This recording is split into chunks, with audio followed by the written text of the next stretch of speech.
college thing. For you, like there's a lot of master's degrees out there now. There's IT, there's IS.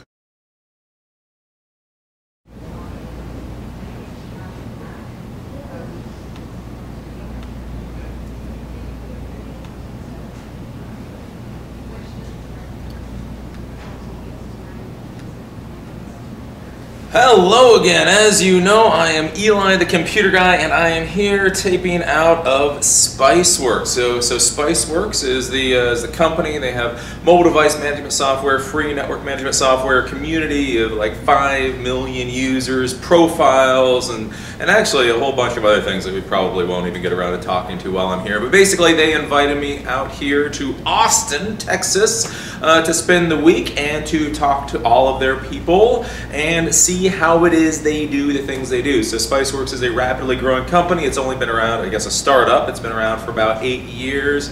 They've just secured another $57 million in funding. They have 250 employees. They're bringing on like another 100 employees this year. They're growing to another building. Basically, you know, everybody thinks about wanting to create the next Facebook, which, you know, who the hell knows if that is actually a possibility. But something like creating the next Spiceworks actually is something that you could possibly do. And so we're here talking to these folks. So the first day we talked to Scott Abel, the co-founder and CEO of Spiceworks, to see what his opinions about things were. Then we talked with Greg yesterday, the vice president of development and co-founder. We talked about you know, the different types of technology and things that they worry about from that end. And then today I did an interview a while ago with the head of recruiting and the head of IT about how they go about actually finding employees. So that's a big thing for you guys, right? I am all about being a consultant. I think being a consultant is the best thing in the world. I have no idea why anybody would want to be an employee, but again, as I say, I am here for you guys. I am here to learn about the world as it is for you guys, and you guys want to be employees. So I talked with the IT or the recruiter and the head of IT to see what is required for that. So that went on for about 1 hour and 20 minutes. So we're going to go and we're going to take a look at that interview, and then we will come back for the question and answer section. So again, if you have questions are probably the most important part of the Daily Blob show. All you have to do is in the comment area write question in all capital letters and then colon whatever your question is, and I will get to it on a first come first served basis. We do have a member of the Spiceworks IT staff that will be here co-hosting with me yet again. So again, you can hear other people's opinions. So I know you guys get tired of my opinion all the time. You say, Eli, you don't know everything. And I completely and utterly agree.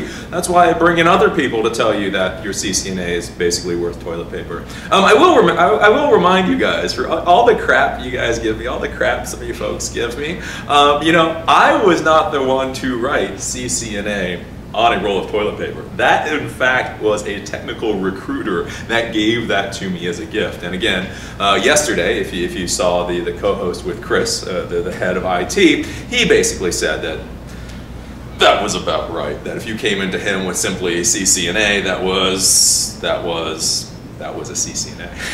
Get what I'm saying? So anyways, write your questions, and when we come back from this interview, we will get to them on a first come, first served basis. So with that, let us flip over to camera 2, which has the recording, and I will show you the interview. And again, I think this is a really good thing. And again, the reason that I do this kind of stuff is so that you guys see how these folks really feel. I mean, this is the head of recruiting. This is the head of IT, and I ask them the questions that I think you guys want to know the answers to. So with that, let us flip over and take a look at the interview, because I do think it is a really good thing.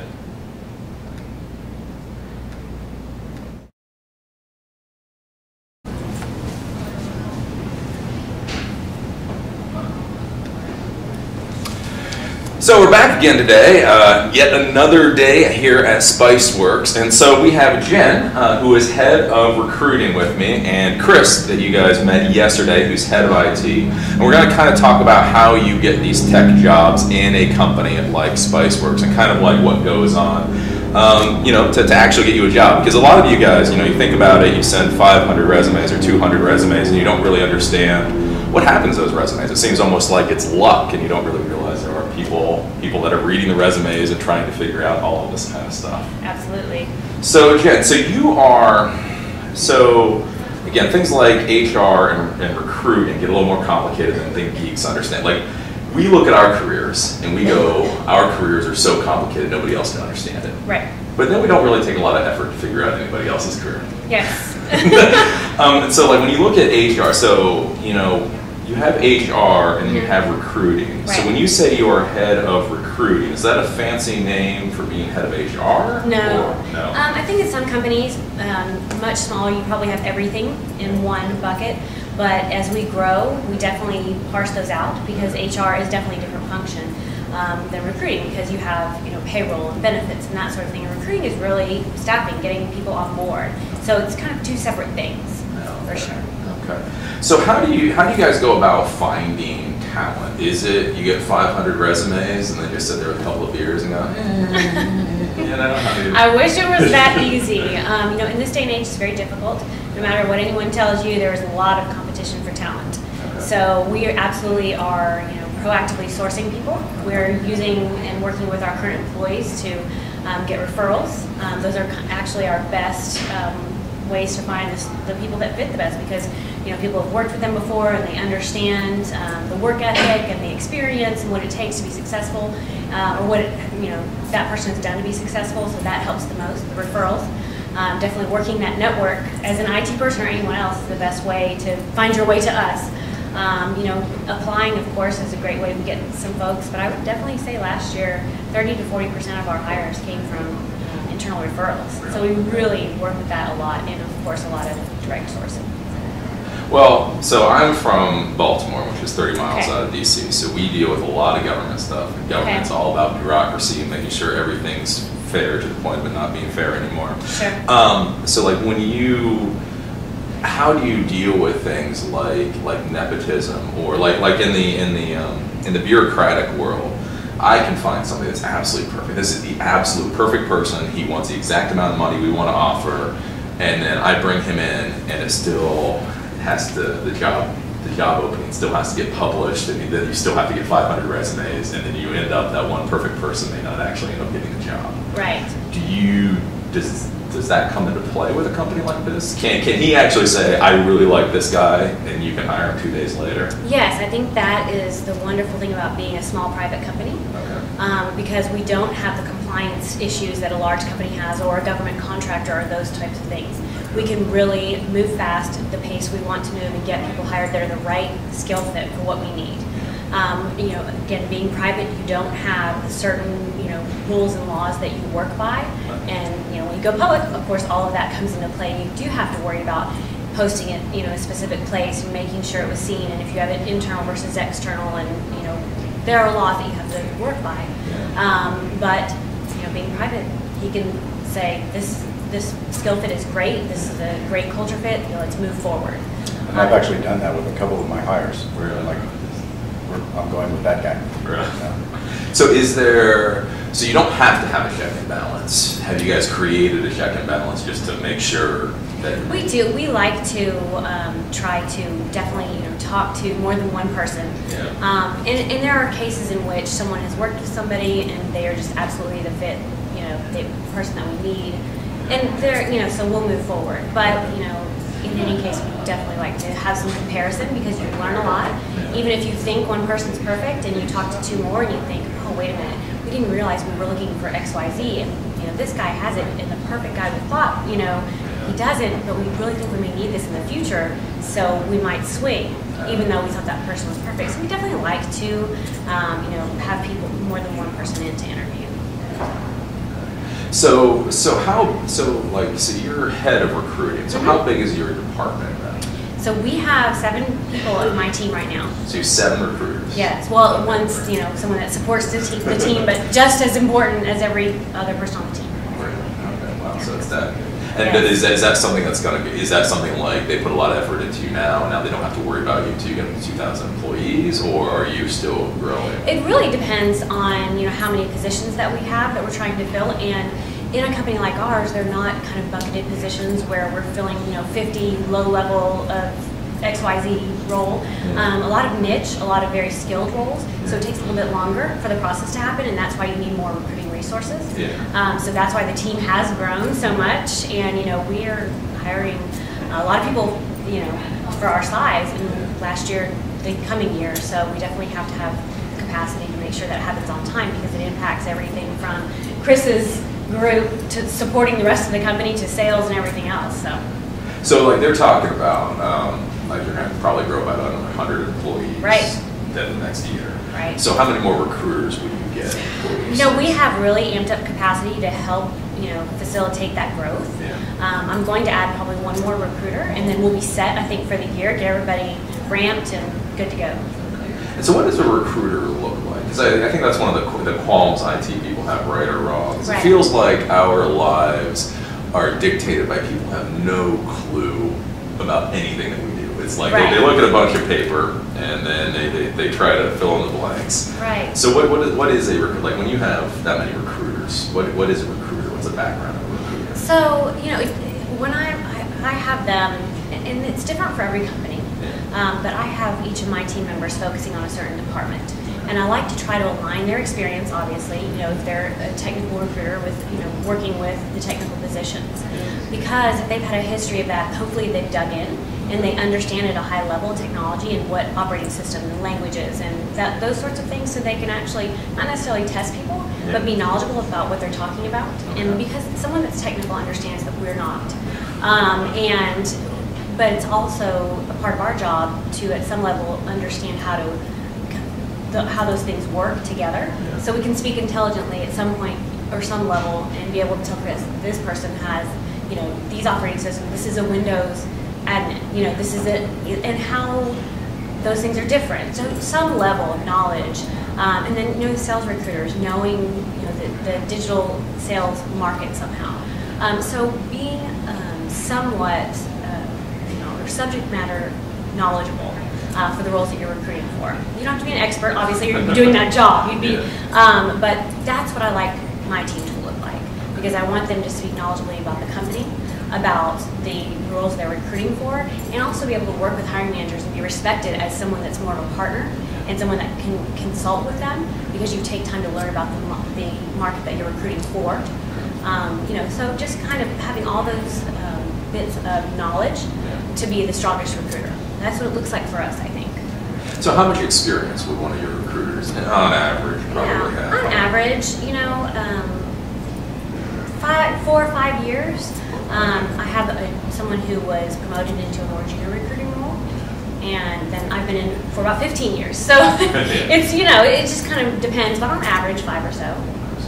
So again, one of the things, at least in the bigger corporate world, especially as everything gets more and more silos, you have the HR people or the recruiters over here, you have the techs over here. And then one of the problems that it is, I'm a geek, I'll say it, is a lot of times with the tech managers, basically they'll go, oh crap, we need another 1, 2, whatever's, sysadmins, programmers. They basically go to the HR person and say, give me 3 of these. And then they walk away. And I've seen it where the HR person's like, no, wait a minute, no, I need to know what means. Is that? Yes, exactly. So what is your process here to make sure when he asks for something, you in fact know what you're looking he's talking for? about? We, growing so fast, we kind of had to put those processes in place that are kind of process light. So we definitely developed strong relationships with our hiring managers and hopefully try to anticipate, because we keep the lines of communication open, and Chris will say, hey, this person, we might be expanding in this area, so just keep that in mind. So instead of him blindsiding and saying, hey, I'm going to have 3 of these, I need them now, we kind of hopefully know what's going on. If we don't, and he comes and he says that, then we'll sit down with him and we'll kind of have a rec kickoff.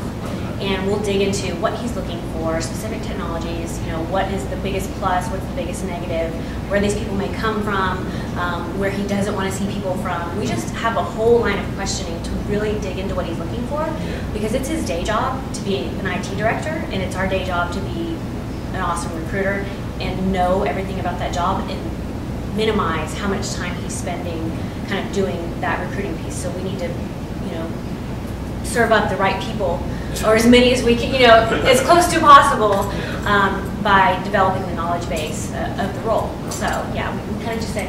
And by the way, I'm about to do that to you. I just got Which is good. I just got approval for an unplanned rec. And we have a lot of that, and so we actually have to be prepared, and that's why I like to have a recruiter focused on a certain department, because they are generally in the know and they can kind of understand or see things coming down the pipe and say, or even come up to Chris and go, hey, I know we're starting to do this and we're going to be supporting this in the cloud. Might you need this type of person? Rather than just kind of sitting there and going, oh, here's, like you said, here's a bunch of resumes, because that doesn't help anybody. And you could get that type of recruiter. So with you guys, do you have like a formal process, or is it just you grab a Coke and coffee and sit down and chat for 15 minutes?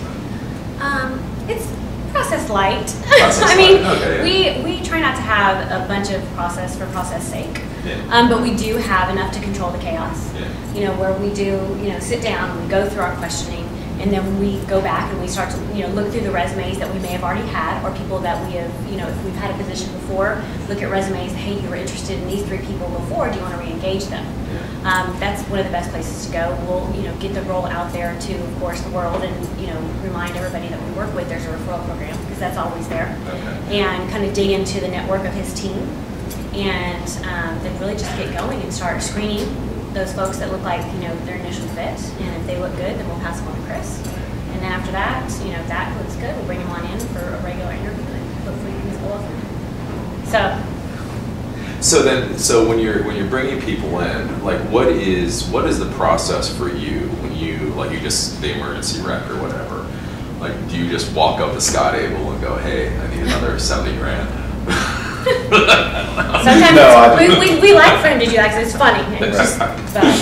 No, so I'll go to my 2 bosses, which are Greg and Francis, the VP of Dev and the CTO, 2 co-founders, and be like, look, we thought that we were going to be fine in this particular area.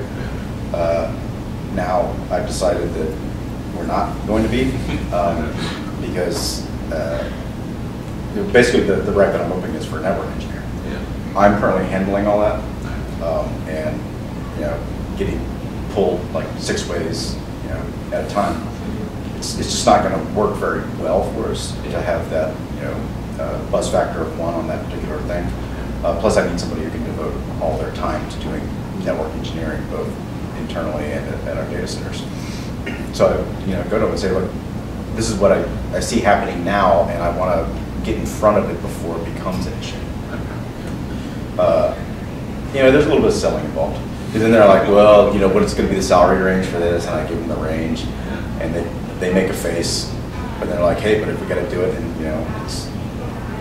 we got to do it. And so out pops the rec that was unplanned. So the big thing then on LinkedIn, if you go to LinkedIn, it seems like every 3rd article is about the whole negotiation during the hiring process. Right. Maybe I just had some hard-ass recruiters back when I worked in the corporate world. It didn't seem like there was a lot of negotiation. I mean, maybe a little bit. Like, how does that work with you guys? If they come in there, can they schmooze you up $10,000? No. Well, I'm like this. No. Well, let's talk about this. So actually, background, that I come We were from. thinking schmooze Chris. Working for large companies that may or may not be based in Round Rock. The number was the number, and if you don't like it, I've got 50 other people waiting in line. So I was like, not really in tune with that whole you can make your own deal thing. And then I go into the film industry, and it's all about everybody making your own deal. And I was like kind of freaked out by that. I'm like, what? They're like, well, this, that, but do you want to counter? I'm like, do I want to counter what? And so then I come to Spiceworks, and Greg is making the offer to me, and he literally says, "What's your number?" I was like, so I said one. He's like, "Done." Damn, I should have got higher. But but to a certain extent, it's really, you can correct me if I'm wrong here. It's very much going to be like position based. Like if you've got like a junior developer who's right out of school, probably not a lot of negotiating room there unless they are Mr. Hot Stuff, and Google and Microsoft and Amazon and Facebook and LinkedIn are all like after this dude. They're in a bidding war. We probably would engage in the bidding war, but there's probably not going to be a lot of negotiating room to be had there. But if you get somebody who's more senior, who's got a lot of experience, their skill set is broad and deep, or they've got this niche thing that is exactly what you need, and they know that, then there's obviously going to be more negotiation involved. But on the sales side, I don't know how that works. It's a black box. They make phone calls and money comes in. I would tend to think that salespeople, because that's what they do, probably negotiate more than like tech people coming in. So that's that INTJ versus the ENTJ thing. The extrovert versus the introvert. The introverted IT guy is like, I don't care, I just want a job. The sales guy is like, well, I'll bring you $5 million next year, so So that's the thing. So there's a lot of people on here, like I say, they read all these LinkedIn articles and they feel like they're cool. One of the things I try to tell my fan base is it's kind of like, it's like, I don't know, it feels like you have smart people and intelligent people. A lot of people don't realize that smart actually went back to that whole idea of negotiating, of business, it was sales. Right. And so I normally tell them, like, when geeks start trying to be smart, it's usually bad. They outsmart themselves. Exactly. So, but they're going to read these stupid LinkedIn articles. They're going to think they should come in and do this wow negotiation. What is the thing that kills, like, because everybody tries to come in and schmooze a little bit. What kills that interview? Like, when they do a particular thing, you're just like, I'm done. So, from personal experience, not to like keep running over. It's okay. Well, you're fine. Personal experience. Yeah. Don't ever do this. I mean, seriously, it works in the movies, it works on TV, it is not going to work for you. Do not ever take out a piece of paper, write a number on it, put it face down, and slide it across to the hiring manager. That happened to you? That happened. At a company that may or may not be headquartered in Round Rock. Yeah. Wow. And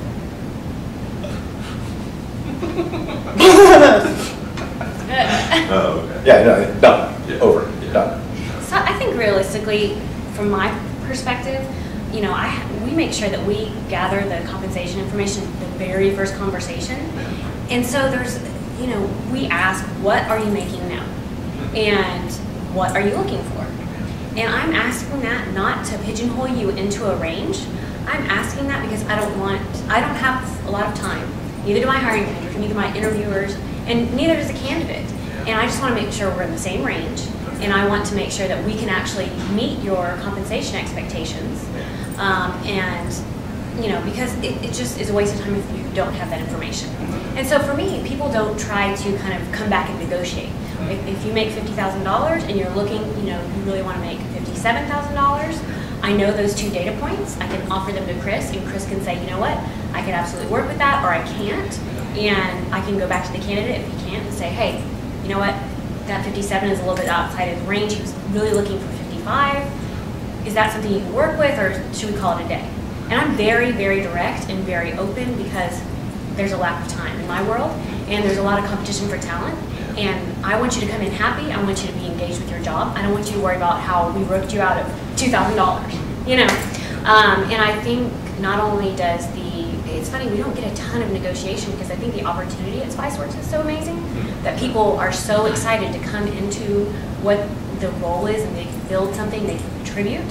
So the money's important because you have to live and eat, but at the same time, people love the opportunity. And so the negotiation is, okay, I talked to you about what I was making and what I'm looking for, and let's make sure we are, practical about getting you what you need, and come in and, let's worry about what we're doing every day. So I don't get a ton of negotiation, even with sales. Up front, we talk about what are you making, and going forward, this is how our sales compensation works, and does that work for you? I mean, there are times when you have to stretch a little, and so sometimes you'll do that, but I would say coming back with some kind of smug, I want 20 more than I'm making now. Okay. I mean, it just doesn't happen that much. And I think it's important, especially for on the tech side, for you as the job hunter, the candidate, to be very self-aware of what your resume looks like in regards to what you're asking for. Because if you come to me and you've got 2 years of experience on a corporate help desk, and you come to me and you say, I want 90K, I'm gonna be like, that doesn't make any sense at all, you know. And it's not, you know, maybe because you've heard that what you do is you highball and then you work your way to the middle ground. You know, make sure that whatever you're asking or your range matches up with what your resume says you can support, or they should support. Yeah, and then on the flip side, don't undersell yourself. You know, I've seen plenty of resumes come through where they are very senior people. They've been in the industry for 15 years doing like some pretty serious stuff.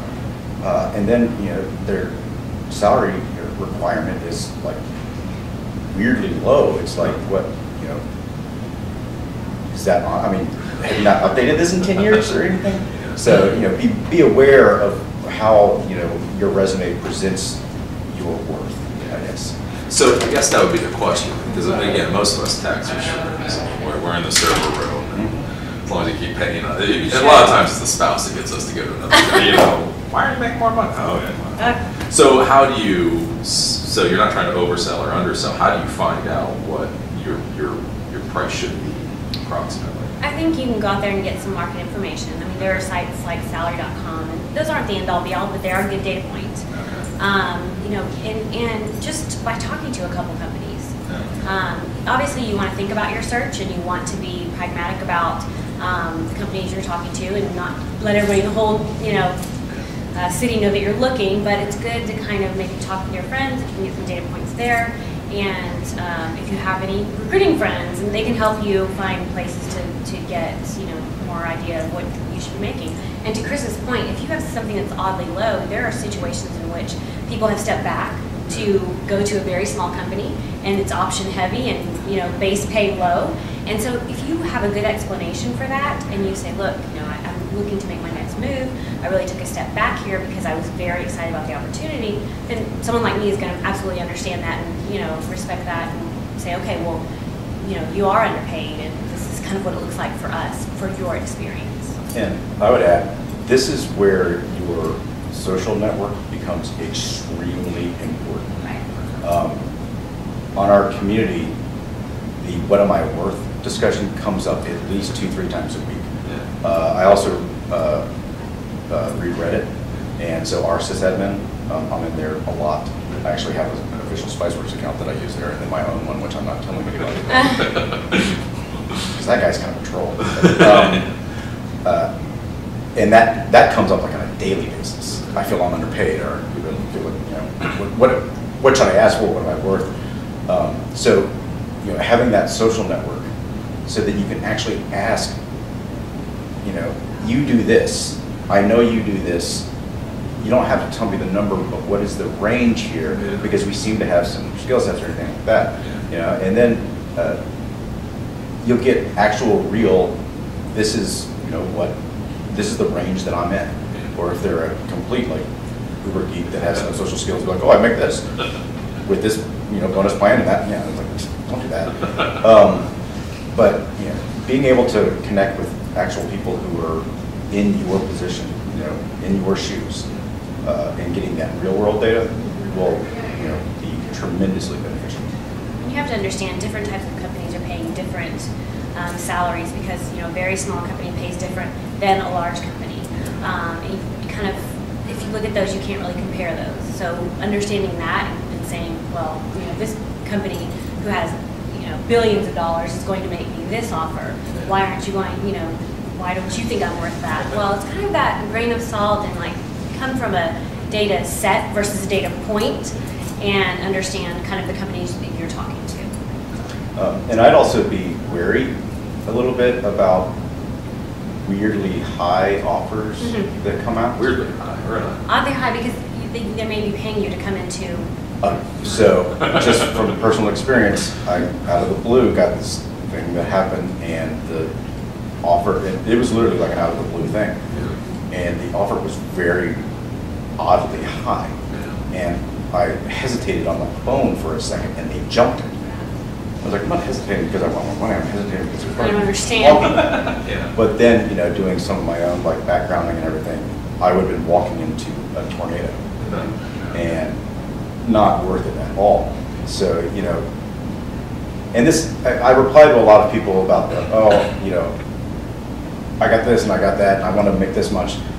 And my thing is like, yeah, you got to eat, you got to pay the rent, you got to feed the dog, you got to feed the kids, but it can't always be about the absolute dollar amount, because if you're making 150K in a job that you dread going to, you hate the people you work with, you hate the technology you're dealing with, is 150K worth it? In fact, it's probably not going to be, because you're not going to be there very long. Whereas if you had taken maybe the 110 or even the 100 in a job that is just awesome, the value is going to be greater there. So back in the days, like when I graduated high school, last time I dealt with career counselors, it was all about like informational interviews. Go in and do informational interviews. Is that still relevant in 2014? If somebody called you, not even ask for a job, you say, hey, can I come in and just spend 15 minutes asking what you're looking for? Does that work anymore? I think with as tight as everyone's time is, not so much. Really?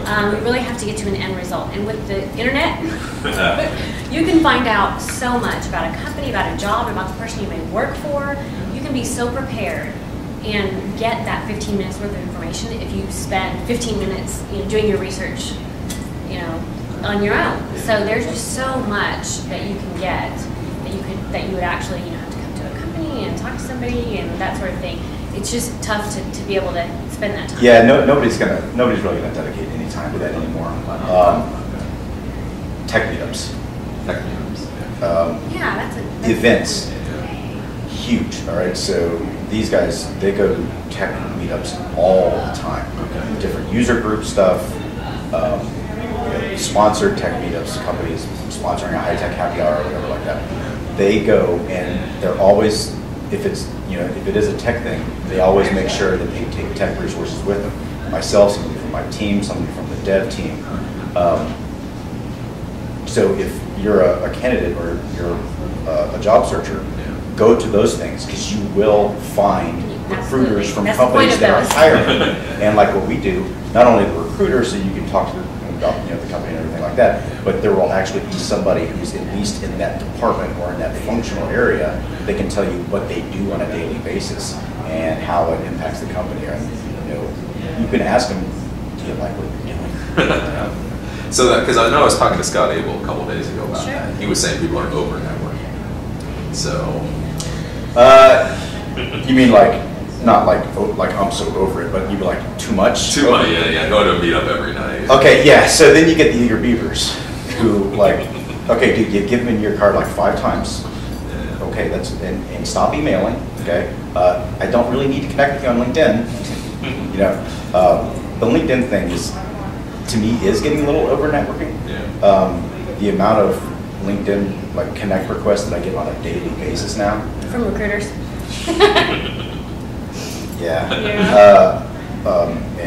And there's the, Yeah. I'm already paying you. I don't need to be your buddy. Sorry, Bethany. I'm totally your LinkedIn friend. But I think that is getting a little weird, because especially like if I don't know who you are and you come in with a LinkedIn request and you don't use the stock like request language that they use, you put in your own with, I'm this awesome sysadmin, I'm all the stuff like that. It's like, dude, okay, but weird. So. Well, how do you feel about it? Because I know that I have a guy who paid for some business development, and he's really been loving, it's like $80 a month, but like the Premier LinkedIn. He says a lot of people will actually open his mail because it seems. Does that matter to you? Like if somebody is looking for a job and they have the Premier LinkedIn and they do a little in-mail or whatever it's called. That's fine. I mean, because it's what I do on a daily basis. It's very much in line with that kind of communication. So for me, it's perfectly fine, and it's a typical way that people are reaching out, and they're going kind of above and beyond just the application, and it shows even more interest, I think. Now, of course, it does sometimes get overwhelming, the number of reach outs that you get. However, you aren't required to accept everything, but as someone who's trying to build relationships and employment brands and network myself, I tend to be more open to that, where I can see someone who, is an IT manager or does not have the networking need that I have, would be annoyed with it. Well, plus, she utilizes LinkedIn for recruiting, prospecting, making us sales, so to speak. Yeah. I kind of tend to view LinkedIn as, am I going to connect with this person? Because what can they do for me later on? Because the way that I look at it is, I might be able to do something for you, but you definitely, I think you definitely have to be able to do something for me at some point. All right, it's not Facebook, it's not a friend network, right? It's supposed to be like a professional connections thing, and that is that utilizing your network thing that I was talking about, And you should view like these LinkedIn requests as that quid pro quo thing, and that's why I don't accept probably 80% of the requests that I get. Although what's weird is I get all butthurt if somebody doesn't accept mine. That seems very, very technical person. So one of the big questions that keeps coming up from my fan base is school names. So MIT versus University of Omaha. For you as a recruiter, how obviously MIT and Stanford, whatever. But once you get out of that range, do school names matter that much to you? I think it depends on what you're looking for. If you're looking for a specific, if you're looking for a computer science person, obviously there are some schools that have stronger computer science schools than others. So of course it's going to kind of widen your eyes a little bit and say, I know this person went through XYZ to get their degree in computer science. I know how tough it is there. We've had some people here that have gone through those schools, and that's a great place to come from. But it's not the end all be all. I mean, if you have a great school, awesome, and and we have some data about how the classes are structured and what kind of projects you're doing and what obviously things that you've learned. But if you're 10 years out of school and you have experience, kind of trumps that a little bit.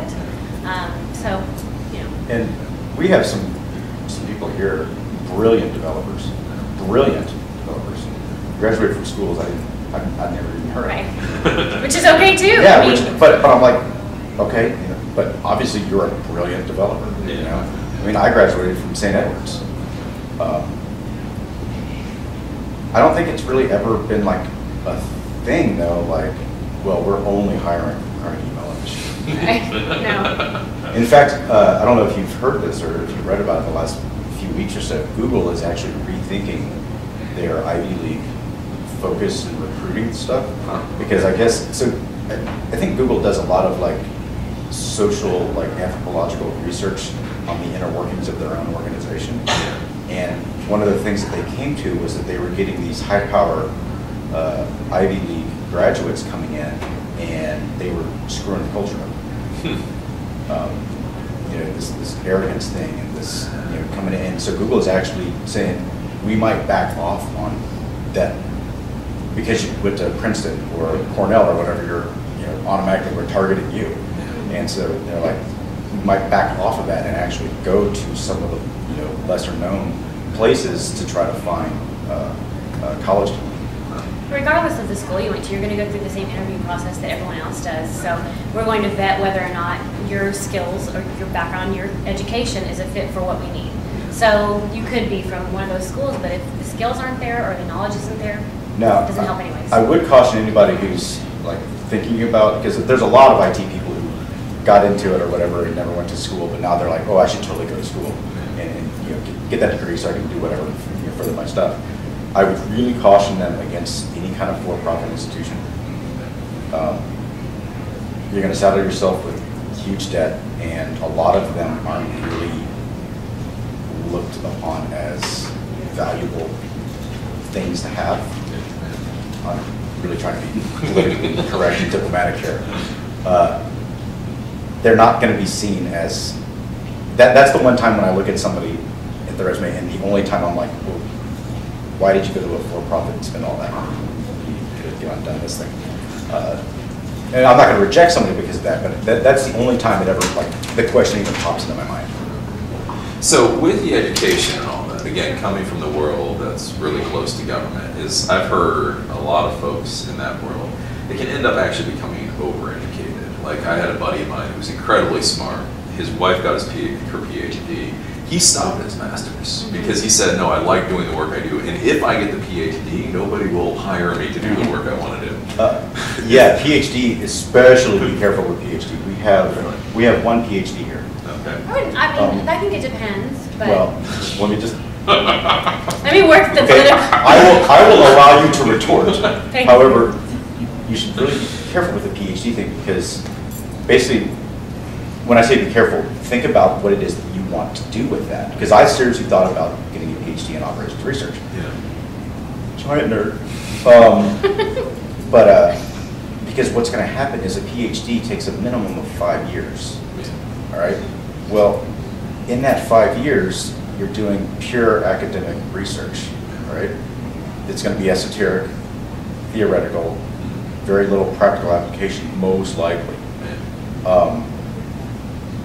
And then you're going to come out and you're going to have an academic-based degree, which is what a PhD is. It's not a technical terminal degree like a master's in computer science. They've taught you how to do peer research and how to teach effectively. So then you have to ask yourself, is the 5 years that I spent getting the PhD, could I have done that 5 years in industry and gotten more practical application experience? You know, there's that trade-off piece. Like if your end goal at some point is to go be a researcher at IBM, then obviously yes. If your goal is to be director of IT at Spiceworks, maybe you don't need to do that. You know. And I bailed. I was gonna go get my MBA. Did really well in GMAT and stuff like that. Then I bailed on it because I was like, I don't think the something $1,000 I'm going to spend on this MBA is going to offer me any more value than I can already get on the market now. So I'm just listening to you. That's great. Allow you to retort. There you go. No, I think that's definitely, you took that in the place that I wanted you to take it. So, I mean, the PhD, not a lot of companies require that. So if you're really kind of thinking of your end game and you have to think about where you want to be, and if it is in more of a research kind of academic environment, then yes, that is absolutely relevant. But as long as I've been in technology companies, especially small ones, I've never seen a job description that said must have a PhD. So and they are academically focused, and they may not have the application experience. And application is, that's what you have to do every day. So I think that. So I did say we have one PhD here. He's got a PhD in math. Okay. A very weird component of math. I don't even know what it is, but he does algorithm development for us. Okay. And well, yeah, that fits. That fits. There you go. You win. Yeah. Right. And he's actually got a funny story. He's pretty hilarious to talk to. He runs marathons in 2 hours and 30 minutes, which is insane. When he was finishing up his doctorate, he was doing his postdoc stuff. Went to a recruiting thing for a 3-letter government agency, one that may or may not be spying on us right now. Yeah. And he was like, "Well, what kind of math would we be doing?" And the guy was like, "Math? Well, what kind? The kind with numbers?" It's like, "You're not going to tell us anything about what we'd be doing." No. Bye. So, and then just with the college thing, for you, there's a lot of master's degrees out there now. There's IT, there's IS, there's CS, there's computer engineering, blah, blah, blah. But just personally, because I know everybody has their own opinions, what would be the one that you would say somebody should go if they want to be in IT or if they want to be under you or in your position? Okay, so my question to them is, do you want to be hands-on technical, you want to be the architect, or do you want to be the CIO or the VP of IT? Okay. If you want to be the CIO, the VP of IT, those are business-focused roles. Okay. Business. So that's where the MBA is probably going to put you ahead of the pack. If you want to be the system architect, the guy who designs the multiple data centers and the way that they connect, then that's going to be the master's in, if there's an MIS, master's in IS or master's in maybe CS, but that becomes more like, so yeah, it's all going to be, if you're looking to be hands-on technical, those master's degrees. If you're looking to move up in the C-suite or be business impacting,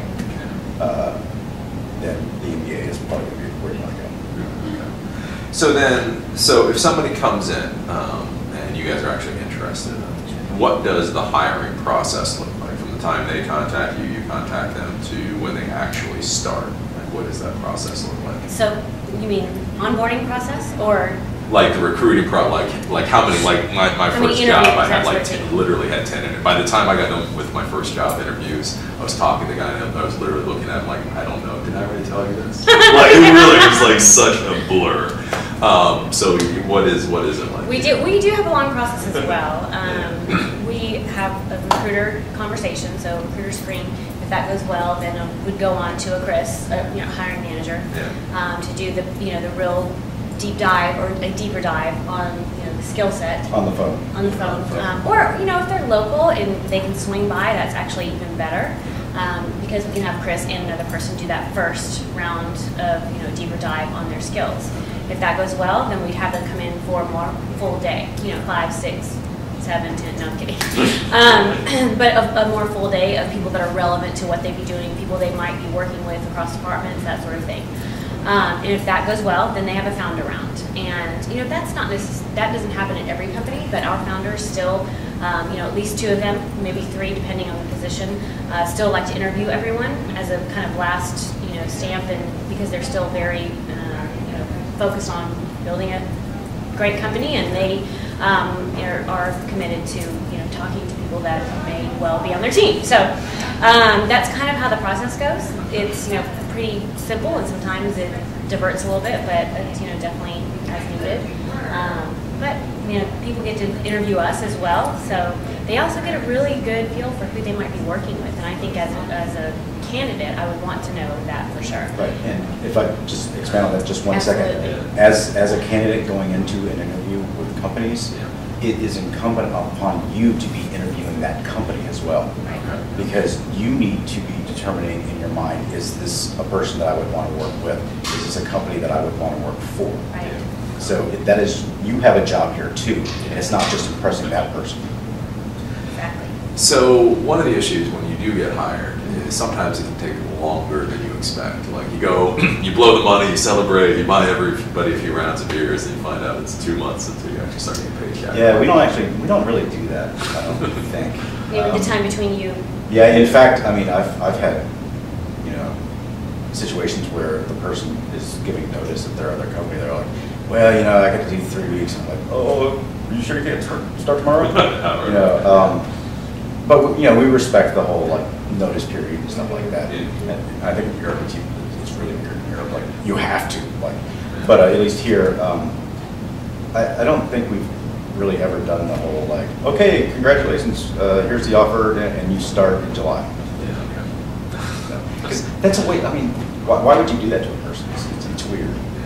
And also, we don't do this bizarro, long, drawn-out 3-month interview process too. No. Certain companies. We don't have the luxury to do that.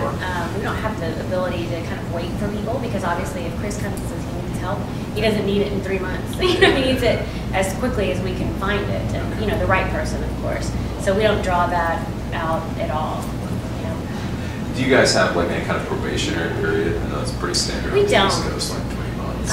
No, I think to address those situations, most would come in as a contractor, but they came in on a contract basis, and then we decide, oh, this person's awesome, we should convert them to full time. Contract to hire kind of thing. But as a full-time employee, we don't have a probationary period. It's just, we hope that we take that long interview process to find the right people, and sometimes you get surprised, sometimes you don't know, but hopefully we find the right people, and hopefully they're going to perform as we think they are. And if they don't, we're very clear with communication and helping people, and getting them where they need to be, and so hopefully it works out. So if somebody does decide to leave, what are the ways to at least keep everybody happy and not burn all your bridges? Because even though you're leaving a company, you don't necessarily want to dynamite the bridge. Yeah, you don't want to rage quit. Although I'm guilty of that at least once. So like, what's the proper way? Like when you were saying three weeks notice summer. Like what are the proper notices? Like what's the way to ease out? I think it depends on your position within the company. Like somebody in my position, you need to take into.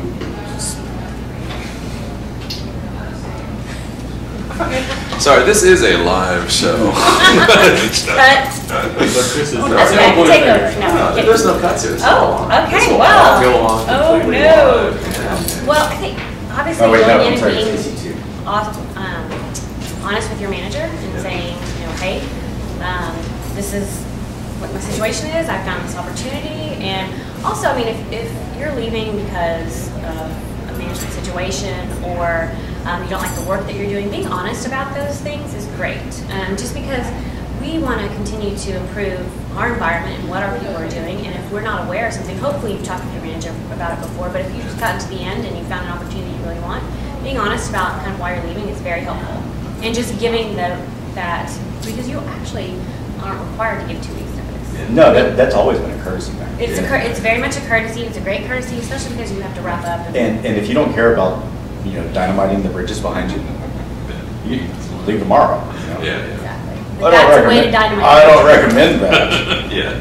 Especially in a role like Chris is. Right. If you are in a higher level role and you have a lot of ends to tie up and. Right, and so somebody in my position, like I've been here for 6.5 years. I've built most of the infrastructure and everything like that. Granted, I have a team and they all do their stuff, but you have to think about what's going to happen with this organization. Yeah. How are they going to transition to you not being there to answer that question about something that got implemented 5 years ago or whatever? So you really need to be respectful of that. So like, my position, it's probably going to be a 3-week or 4-week thing. Is that it? I mean, like somebody, because first they have to find them, they have to find them one. Then you have to do the transition of power. Mm-hmm. So is it still only 4 weeks? Well, it'd be like, it's very delicate and it's going to be very situationally dependent. Okay. And another thing in IT, if you are leaving a position, make sure you documented all your stuff. Seriously, spend that notice period documenting every single thing that you can. I think you aren't expected, especially in a higher level position, to be able to find someone in the time that he's leaving. Yeah. So the best transition possible is for him to have documented everything, for him to, figure out exactly what needs to be left behind for everybody to survive. Yeah. Because there's no way you're going to find, the right person. And that's also the beauty of the post-employment consulting agreement. Yeah. So I think that's the best way to do it, especially in a small town like Austin. Yeah, so, and regardless of how big the city that you're in, at the end of the day, the industry is still relatively small. And then with LinkedIn and Facebook and everything like that, all it takes is for somebody to be like, yeah, that jackass, like, rage quit on us and gave him a finger on the way out the door. It's going to get around. Yeah. So how do you guys see like telecommuting? Because I know you guys don't do it yet, but it seems like telecommuting is already. You don't even seem like you're just like, well, we have remote employees. We do have remote employees, mostly sales. But we do have a developer in Chicago. One developer and one of my recruiters is remote. Okay. So we don't do it regularly. And for us, so much of the culture is actually being here and being around peers. I always thought that people missed out when they did 100% telecommuting. Yeah. Because then you become disconnected from the organization and you don't really feel part of the team at that point. I mean, obviously they come in. We make it a point to bring the remotes in on a regular basis. Right. I think Michael's been from Chicago's been here like 6 times in the last 2 months. Like, Sure. do you live in Austin? You just live go in back to Chicago every once Chicago. in a while. But if you're doing that 100% remote, never talk to anybody face to face. It's all Skype. It's all teleconference. It's all chat, IM stuff. Then you kind of get disconnected, and I feel after a while you're not as invested in the organization as you might be if you were actually present. Now, there are some people who deal with that just fine. A lot of people that I've seen after a while, they don't have as big an impact as that they could as if they were here. So what about people moving? Will you actually go out, if like somebody's in Seattle, will you try to get them to move here? Sure, absolutely. I'm like, the market's tight for talent. If we find someone that's a right fit, and we fly people in to interview all the time. It's it's aggressive, and we have to move quickly. I reload a help desk guy. He was from the Upper Peninsula of Michigan. I actually recruited him off of Reddit, which is really weird. But hey, it worked out. That guy's great. Yeah. But yeah, I relocated him from Michigan here. So what does a relocation package look like? Is that you just offer them a job? Well, it's a basket with some fruit in it and some nuts. See why Chris is not in charge? It depends on kind of what the person needs.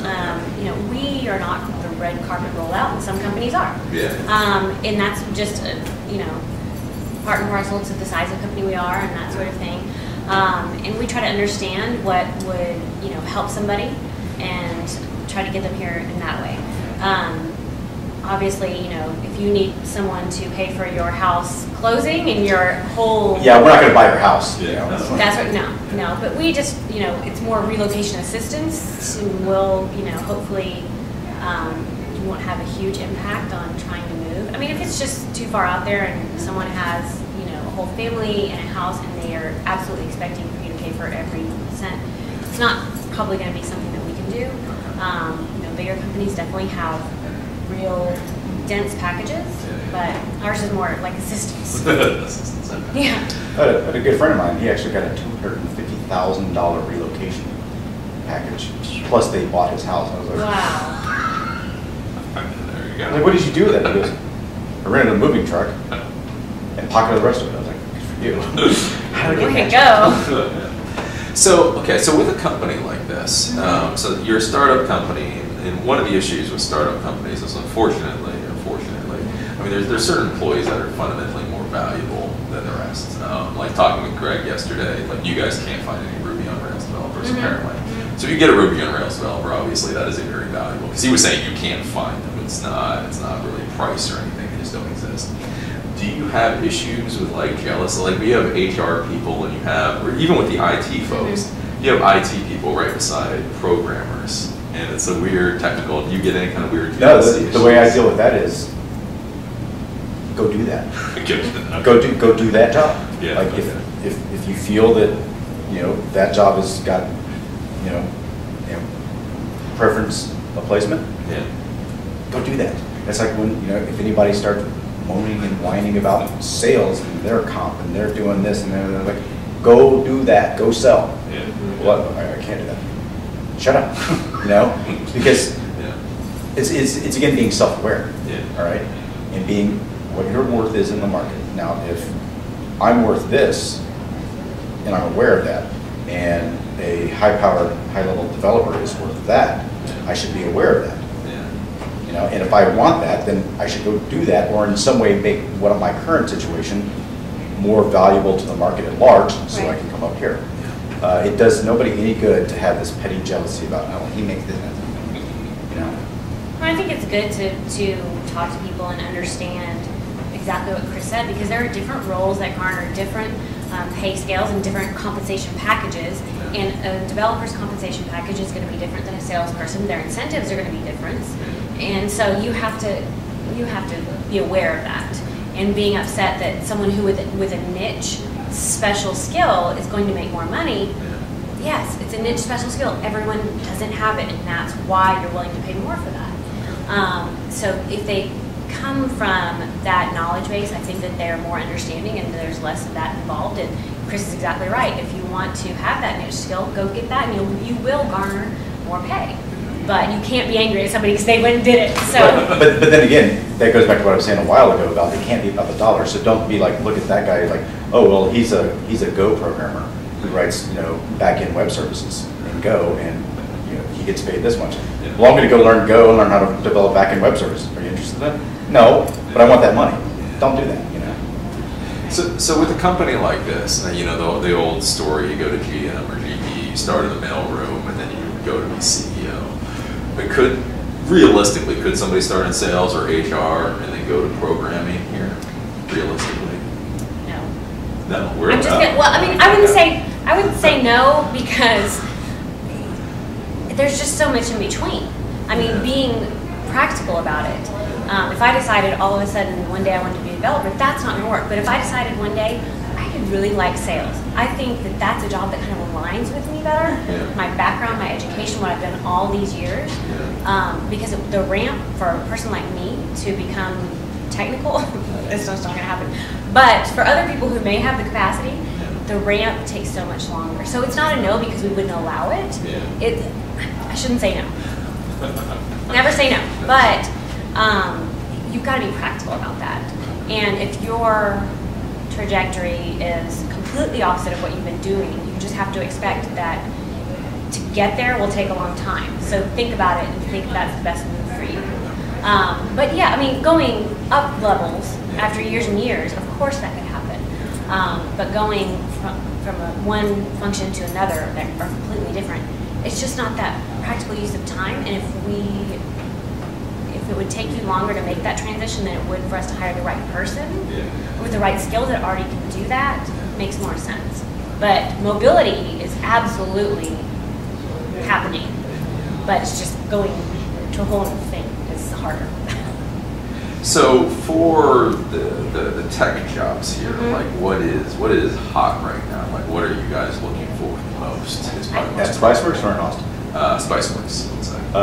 Dev, definitely. UI developers. Yeah, so UI UX is huge. So like what does that actually mean? Like when So you that's say, like our application, Yeah. you know, it's what the user interacts with, Yeah. the user experience, user interface stuff.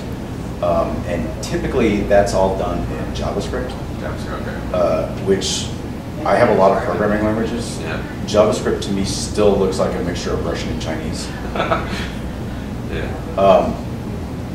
So the UI UX stuff, because not only are you a JavaScript developer, but you have a sense of design too, and you work with actual designers who draw it all pretty like in a mock-up in Illustrator or whatever, and they're like, go make that in code, you know.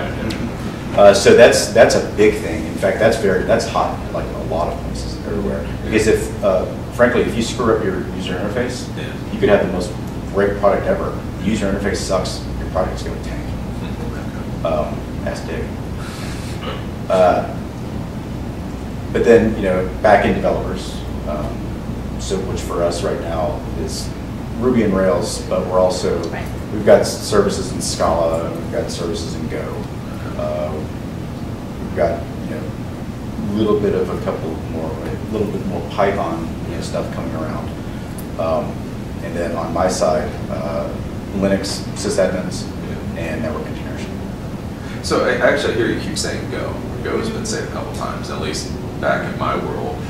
Go is kind of like, hey, look at what Google's Yeah, shiny new toy, right? Yeah, but like nobody's actually using Go. Oh yeah, we are. You're using Go. We've got a couple services that we're in the process of like putting into production like right now. Really? Okay. That are within Go. And it's great. I think it's great because it's a very powerful language. It's got some of the luminaries in industry behind it. You know, Ken Thompson, you know, the guy that created C. He was like, oh, these are all the mistakes I made with C. I'm going to correct all that stuff and go. But then it's great because it's back to the days of shipping a fat binary instead of, you know, this massive tarball of, you know, code that gets plopped into a thing, or like a Java, you know, like a giant jar file that, you know, takes 15 minutes to start in JVM. The Go startup stuff is real fast, and it's literally shipping a fat binary. So I think it's got promise. I actually haven't seen any of these services run yet. No. So we'll see. So then that's the tech thing. But then, you know, everybody wants to be in the startup world. Not everybody can do our job.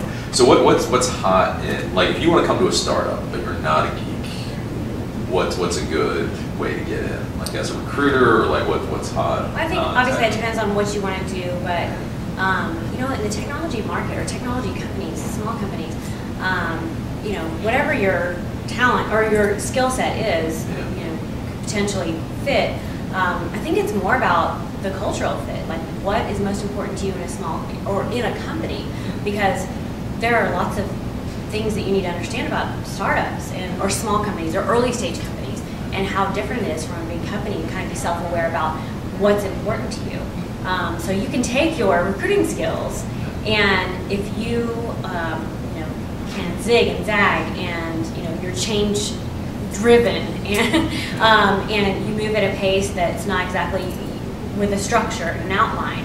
I mean, it's those different things that you kind of have to look at. Or are you very process oriented? You're very driven by spreadsheets. You can't live without that sort of thing, and you need to check every single box. Then maybe it's a process heavy environment that you want to be in and take your skills there.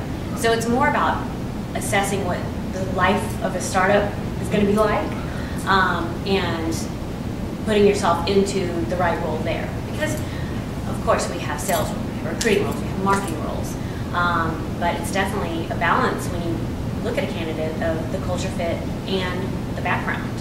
So. And what's odd is this was actually my first startup, and I joined early. Like, did it freak you out? It was tiny. Well, you know, it'd be like, how much money do we have? How long is that going to last? Oh, wow. But, you know, because I never, like, was confident enough to make that leap to go do the startup thing. Mm-hmm. And actually, I had to be sold on this by a friend of Abel's wife, who actually happens to be my ex-mother-in-law. Then now, like, my two bosses, Greg and Francis, are like, you're a startup dude. You're a startup guy. You know, that you should just, that is what you are, that's what you do. You are a startup guy. But I never would have thought that. So what was the argument then? Because I guess that's the question. Because a lot of like IT guys who go to big companies, IBM or whatever, like what was, can you say what the winning argument was to get you to come to a startup? Do you want to have an impact on day one and on every day thereafter? You can go to giant megacorp. That's fine. You're going to go into a pigeonhole. You're going to do one thing. You'll do that every day. And if you just stop showing up, they're probably not going to notice, outside of the fact that your manager fires you. But for, you know, the organization, IBM is not going to notice that that guy isn't there anymore. Yeah. You know, that badge number 164,733 is gone. Yeah. You know, Spiceworks, there were 19 people here or whatever, impactful on day one and every day thereafter. Which comes with, and that is a wonderful story, and it's true, and but it also comes with a high stress level. I mean, it's high risk. High risk. Hair. Yeah, we all had more hair and less wrinkles before. But it comes with a high stress level, high risk, high reward. So those are the things you kind of consider too, because you can't, because the IBM situation, if you're very, very, you know, we actually had a person who all the kind of accolades and like, hey, you're so visible and everything you do matters. And he was like, oh, could like this spotlight, he might have died. I mean, he did not like it. And that is understandable. He became self-aware that, because within the first 3 weeks he was here, he made some huge impact on the code. And so, of course, in our Friday meeting, they were like, yeah, so-and-so did this great thing, and he was freaked him out. We couldn't find him for 3 days. I mean, just a crazy smart guy. But he did not want to be in the spotlight. He did not even care to be, you know, given attaboy for his work. He just was like, I want to do cool stuff, I want to do this, but don't look at me. And that's fine. That's kind of the thing. It's just a different environment. And he's actually gone on to get his PhD, and he works in IBM research. But he likes it. Yeah. No, that's his thing. That's where he thrives. And that's okay. You just have to realize that when you come in the first 3 weeks, you make the impact, because you will. It's going to be identified and rewarded, and people are excited about it because you came, you did what we wanted you to do. So it's just different. So that's interesting, because everybody nowadays, they say you don't get enough recognition in big companies. So you don't think there's some people that are... They don't want it at all. They just don't want it. They're good without it. They don't need the big spotlight on them that says, you did X, Y, Z. And then some people thrive on it. That's their thing.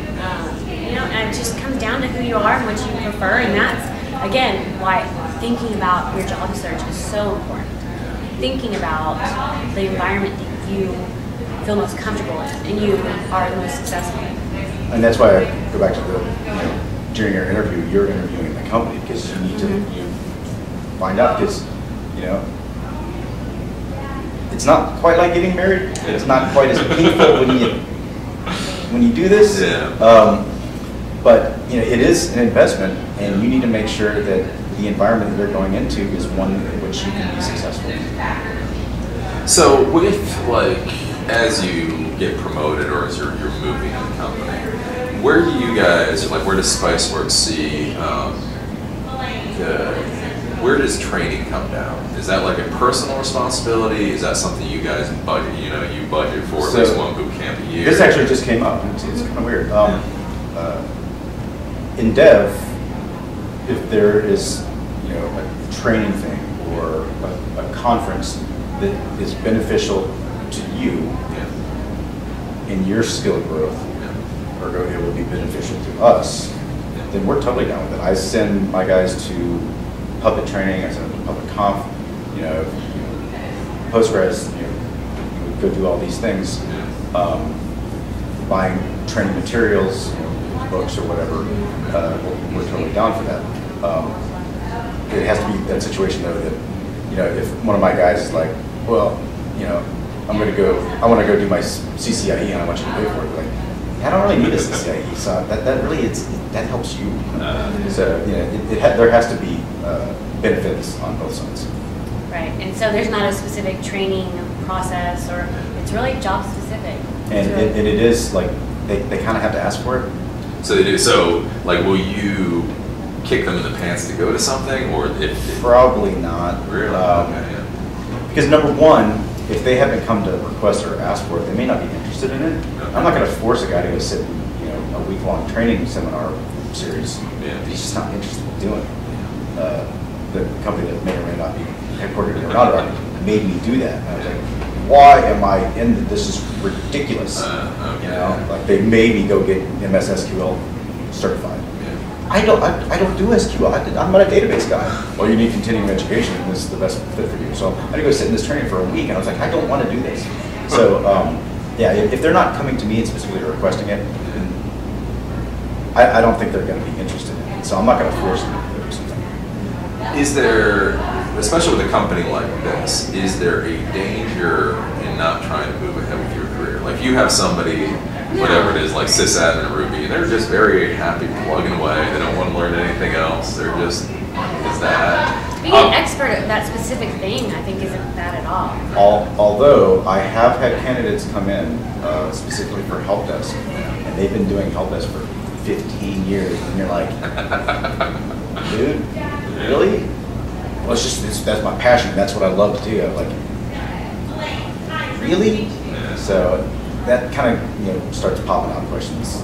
If it's something that's seen as more like foot in the door, entry level kind of stuff, and somebody's been doing that for a really long time, then you really have to ask them, why have you been doing that thing for so long? Either, in my mind, you're either lacking ambition and drive or aptitude. To your question earlier about or moving you're around.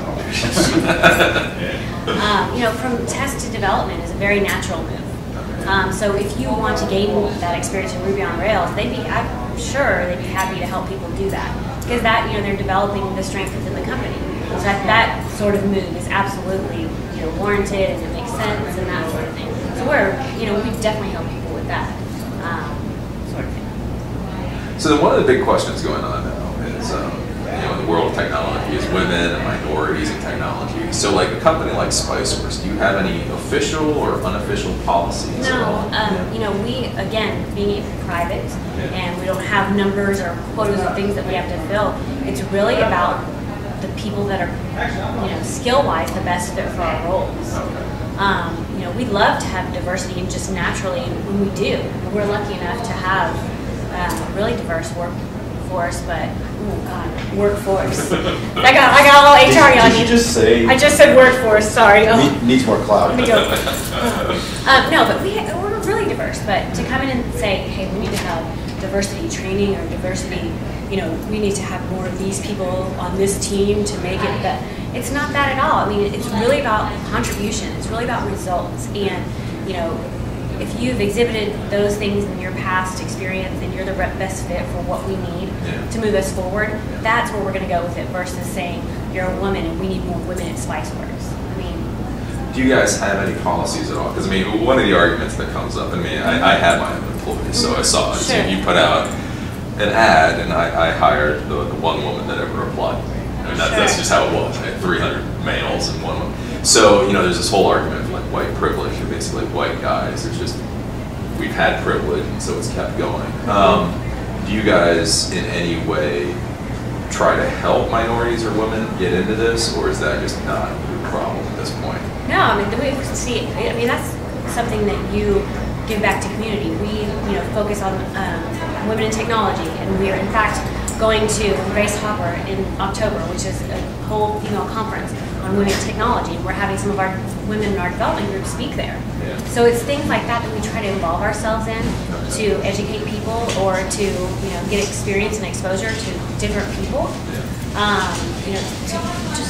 And also give them a little bit of understanding about Spiceworks. So that helps us. It goes both ways, and whatever we can do out there in the technology world, the community world to help other people, we'll do. But it's not specifically targeted at one group that we're going to elevate and say, come, do this with it. It's more about engaging with smart, talented people and teaching them about Spiceworks and learning about them. And if that happens to fall under the Grace Hopper Women in Technology or Austin Women in Technology group or any specific minority group at a college campus, we'll be involved. We're happy to do it. The more events that we can go to, the more we meet people, and it's better for us to hire. So we're involved in as much as we can be in those capacities. We just don't necessarily call out, okay, these are the 5 that are going to net us the right, kind of group. So will that change for you guys when you go public? Does that matter then? When you go public, you fall under different rules and regulations and compliance factors, and you potentially have to. But at the end of the day, every company in the United States is subject to ESG. Yeah. So to a certain extent, you obviously can't, in the interview process, ask religion, orientation, ethnic origin type questions. You just can't do that. I think a lot of organizations that are very large organizations that get into numbers, percentages, a lot of times are like going for government contracts, in which case the government has, those are actual requirements that start coming into play. Even like public companies that aren't focused on that area. Again, you're subject to ESG, but you don't really have to report on your diversity. It just looks good. So with you guys, when you hire somebody, again now especially in the Facebook, LinkedIn, and say we're background checks. You guys do in-depth background checks on everybody you hire? We definitely I don't know if it's in-depth, but you'd have to define in-depth, but yes, definitely background checks. You do definitely do it. And so, one of the questions that comes up, especially in my neck of the woods, it's a bit harsher place these days. Would you hire somebody with a felony? No. No? No. I mean, that's where the cutoff is. Really? Okay. Because there's not really an okay felony. I mean, it's a felony. It wouldn't be against the law if it was, there are different things. Do you mean charged or convicted? Well, Chris was here. We better get rid of Chris. That was a rule before. That's why I asked charged or convicted. But no, that's kind of where the cutoff is. Now, one of the questions then that comes up, because you had Snowden here last week or the week before, and he did his little spiel at South by Southwest. He's got everybody up in arms. One of the questions, I was thinking about this last night, I was just wondering, is so the NSA, or security intelligence, whether it's NSA or China or Russia, they're trying to get information. And one of the ways they try to get information is through organic assets, human beings. Do you guys, this is going to sound dumb, but don't laugh when I say this. Do you guys have any kind of mole program? Well, no, because think about that. You guys are in a very impressive attack vector. Because basically IT folks, don't say stuff like that. You're just going to make me nervous. But IT folks take your product, they put them into their environment, it scans their entire environment, plus they put in passwords, and then there's communication back and forth. Never send those passwords outside their network, number one, ever. No. They are encrypted within the network, but they never leave the network. But the argument is, because I was watching the guy from Cisco this morning on CNBC, and his thing is completely legit, and I think him and Huawei and all these other ones are right. The CEOs and C-level executives have nothing to do with it. But I mean, the fact of the matter is, when you have a small company and you're so in with the code, you know, if the NSA drops somebody $500K and says, hey, you're doing a good job for our country, can you do X, Y, or Z? I mean, do you have any kind of policies? Do you guys even think about things like that? That's a better question for you. I mean, like, do we give them hugs and say, come get our data? I don't think so. No. So, number one, we're going to know it pretty quick if somebody's getting slipped cash. How are we know that? Yeah. Sorry. What? I mean, how do you know that? Because I'm not The same way that everybody else knows it, because all of a sudden you go from driving a Honda to... But what if they're smarter than that? They probably wouldn't have done the deal to begin with, unless they had an axe to grind or whatever. The way that a lot of human stuff goes on in intelligence is that you find somebody who is, for some reason, dissatisfied, unhappy with whatever their situation is, and you exploit that with money, favors, of various kinds, to persuade them to come over to your viewpoint, and then be able to get them to provide you information or intelligence. But yeah, I don't think that, you know, we're not launching rockets here, and we're not targeting missile silos. So However, I wouldn't be real concerned about a foreign intelligence entity or a domestic intelligence entity slipping one of my guys or a developer here $100K to show them the source code. Well, it's not shipping the source code. Sorry. Or to drop something in. But taking the data But see, the from thing is our like, users, but, right? Is what you're getting at. Well, I'm saying compromising in any way, shape, or form. Or yeah, so you know, shipping in the source code, or if somebody were to drop something into the code that started, we would see that very quickly, because we know exactly what our profile looks like as far as the communication that it makes, who it communicates with, when it communicates, and then how it performs. We would see that pretty quickly.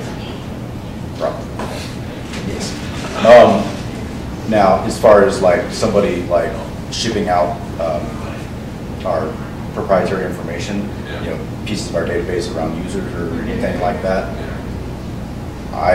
we have some stuff in place that if that information shows up outside the walls, we'll know about it.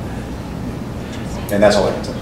But would you have any policy? So again, just humor these folks. They love this stuff.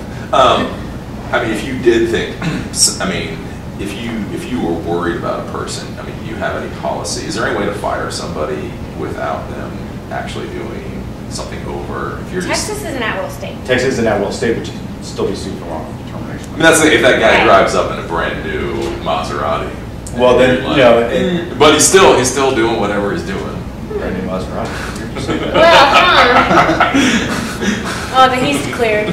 All right, he's probably fine. He's got a history. No, That's so funny. we might. I mean, if there is like that suspicion, then general counsel will definitely be engaged, and then she'll have to be the one to be like, let's just figure out if there's something going on. Right. And then they'll have me do some Recon. sneaky, creepy IT snoop stuff. But And then the final question is, so I see you guys got all this kind of cute stuff, and you got video games and that kind of thing. Is this for the employees or for the CEOs to feel good to give to employees? Or are they just kind of like the swaggy, like you got cups and you got dinosaurs? Look how much you like holding Spiceworks. That's just for general happiness purposes. I mean, it can calm you down, or you can just like spin him. I mean, you can throw it at people. You can. I have to tell you though, that piece of swag right there. It's the single most popular thing we've ever done. Yes, it's the most coveted. We'll go to any recruiting event and we'll take them with us. And before the event even starts, we have the sponsors, coordinators. I have a 2-year-old. Of course, I have kids. So I'm like, yes, here's. I mean, you only have to have 2 because if you have 2 kids, 1 kid. It's just one of those things where the way Spiceworks thinks outside the box, and looking at that sort of stuff, it's not a here, let's all have our cult Spiceworks. It's kind of, here's a cool thing, I want to share it with somebody, and we'll make it outside the box, and it's fun. I mean, Spiceworks came out of the community.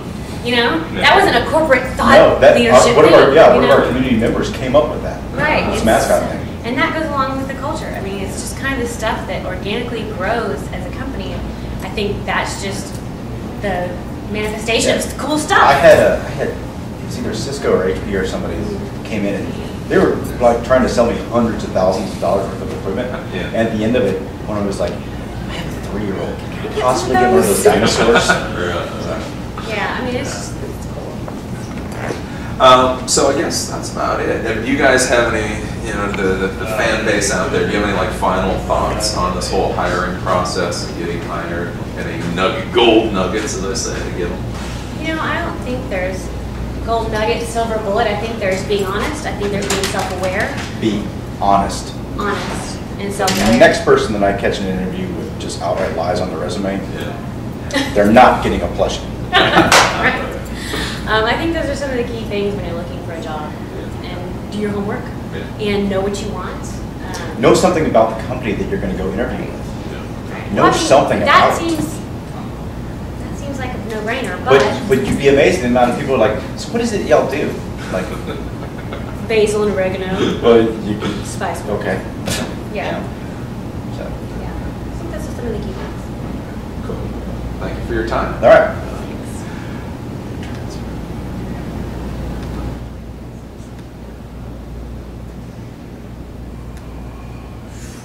And so that was the interview with Jen, who is the head IT recruiter here at Spiceworks, and of course Chris that we met yesterday, who is the head of the IT department, and basically having them talk about all, you know, the way that they recruit people and what they think about things and all of that. Again, the big point that I'm trying to make out of all these interviews, or to show you guys out of all these interviews, is that different companies and different people look at things different ways. So we've talked to other IT recruiters before, and when I asked the other IT recruiter about the whole thing about felony convictions, the other IT recruiter said he didn't care for his company. Literally, it didn't matter. They had enough internal security. Screw it. If you know how to code, they want you. Obviously, someplace like Spiceworks, they feel that's a no-go. So it's good to understand these things. And the important part is to understand that different companies operate different ways. A lot of you guys, you seem to think that every single company in the world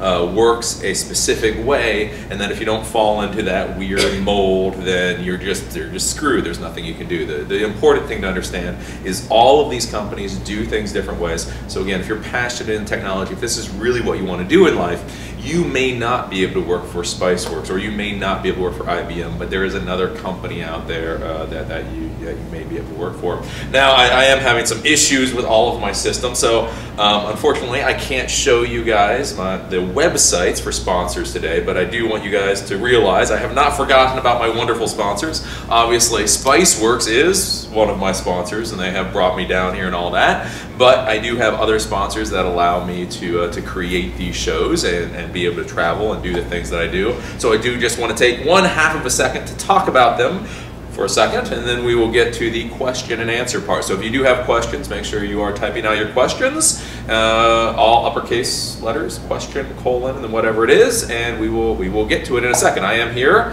with another IT staff person, Brian, for Spiceworks, and so again he will give us some of his opinions on the things, because again I don't know everything. So do remember, so one of our sponsors is again Spiceworks. You've heard far enough about Spiceworks.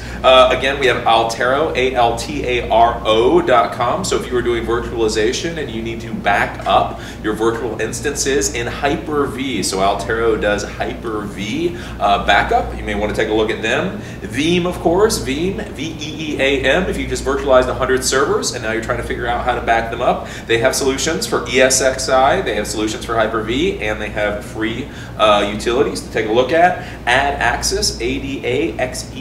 If you're dealing with Active Directory in a large infrastructure, basically they allow you to manage that Active Directory and automate tasks more easily. Phoenix Contact, they are the ones that manufacture industrial networking equipment. So if you're going to be putting a network equipment into highly electrical environments, into explosive gas environments, that kind of stuff, you would take a look at Phoenix Contact. B&B Electronics, these are the folks that actually sell the equipment that companies like Phoenix Contact make. So if you're going to be actually installing the equipment into factories, into oil refineries, into those kind of places. You would take a look at B&B Electronics, and if you click the link below the video, they have a white paper to fiber optic installation and things you should know about. TotalSem, TOTALSEM.com, if you're looking to get your A+ certification, your Net Plus certification, your Security Plus certification.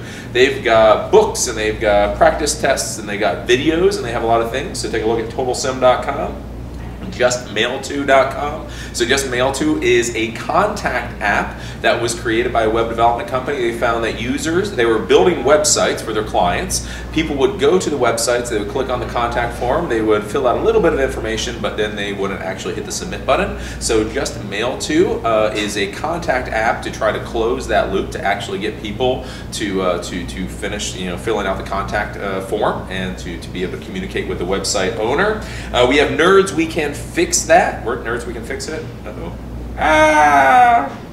Nerds. We have Nerds. Anyways, Nerds, they're a computer franchise. Yeah, sometimes it's whatever. Basically, they're a computer services franchise system. So they have 59 or 60 franchises throughout the United States. They can franchise in every state other than Hawaii, and internationally. Basically, if you're thinking about going out and starting your own computer services company, but you don't want to deal with trademark, you don't want to deal with copyright, you don't have to deal with contracts, you don't have to deal with a lot of the tedious stuff that is required in order to create a company, you may want to buy into a franchise system. Basically, you buy into a system, and they give you all of that stuff. Plus, you have a support group. So you may want to take a look at Nerds. Their link is below. And finally, Authentic8 Silo. So Authentic8.com. Basically, this is the best software as a service password management solution I have found. This is not an extension for Firefox. This is not an extension for Chrome. This is an overall solution. You install an app on your local computer that connects to their server using an encrypted tunnel. It goes out from there. Basically, it is a very complicated infrastructure that it would take an entire video to explain, but just it's a very good thing. So if you have Twitter accounts, Google Plus accounts, online bank accounts, any of that kind of stuff, and you need to share those logins with members of your organization, use Authenticate, because it really is the best thing I have seen so far. I kind of think it's the replacement for Active Directory, but that's just my little opinion. So with that, let us go over to camera 3. And again, like I said, we have Brian here, which is, what is your name? Production Operations Manager? Something like that. Whatever it's called this week. There we go. How about that? IT guy for... That'll work too. So you actually, you had the job that Chris had at a different company. At previous companies. And more than one, yeah. More than one. Okay, and then you came here. Exactly. Oh, okay. So let Chris deal with the stress, and I get to have just more fun. There we go. So with that, let us go and start taking a look at your guys' questions. Can you please thank all the Spiceworks guys and their staff for accepting to become part of the very interesting interviews? Thank you. Awesome. Let's see here. Oh, I did see you guys have one of these in your server room. Is Drobo worth the price? How do you like Drobo? I have not touched Drobo, but we've had it for a while, so I cannot give you any feedback on that. Really? So yeah, that's more of one of the other guys. He deals with kind of the internal production stuff, which is Jeff. Yeah. Okay. So I deal with more of the external facing, the community and those type of things. Oh, okay. And how that's Well, what I know is I was looking at Drobo before, and I went to another company that actually installed Drobo because they needed to deal with data. The cool thing with Drobo is it's RAID without having to deal with RAID configurations. You can just basically pop in drives at will, and it just, I don't forget what it's called, Easy RAID or something, which is great. So you get RAID, but you don't have to mess with RAID configurations. What they said, and this was a while ago though, is they said the throughput was piss poor. Really? Like, oh my God, it can't be that bad. Yeah, I've had that experience with some other ones. Is it Buffalo? That made the one that was a 1U that was full of drives. Yeah. And that too, and we got a grand idea startup I worked out previously years ago. It's like, oh, we'll just back up the SQL Server backups to that. And yeah, that not so well. So yeah, there's a catch to those prices at times, I'm sure. Yeah. So be careful if you're going for those NAS things. Yeah, again, remember that's whenever you're buying a product. A lot of times you look at the wrong specs, and so that's you want to think about what is the throughput to that device. Because yeah, with Drobo it's pretty bad. Scrolling. Drove over the price.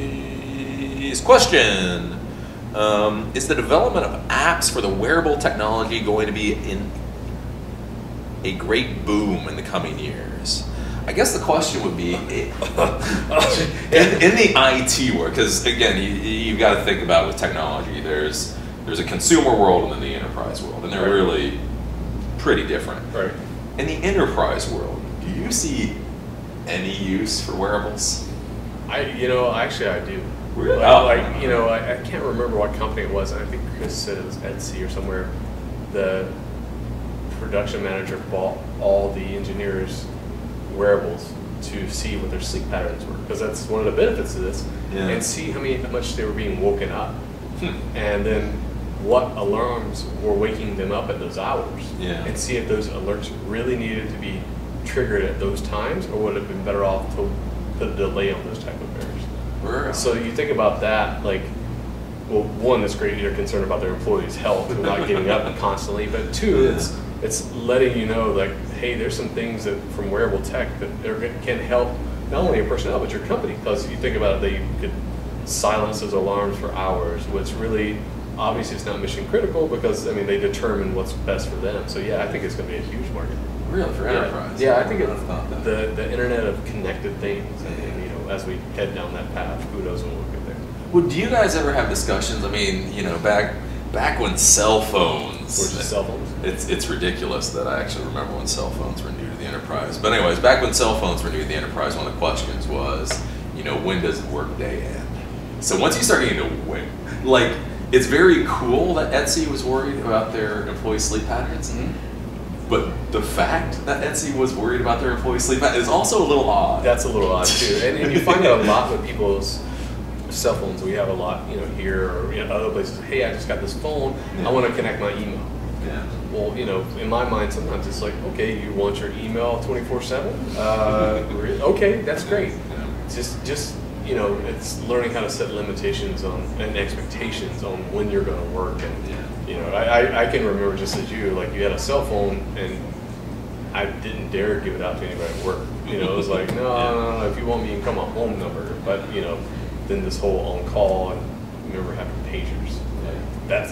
That was like the death when I started. Like, oh, you got to carry the pager this week. I'm like, really? Do you guys have discussions in some place like this on policy, or is that above your pay grade? Like trying to figure out what that boundary is? That's kind of not necessarily above it, but we hadn't had those discussions within the IT group.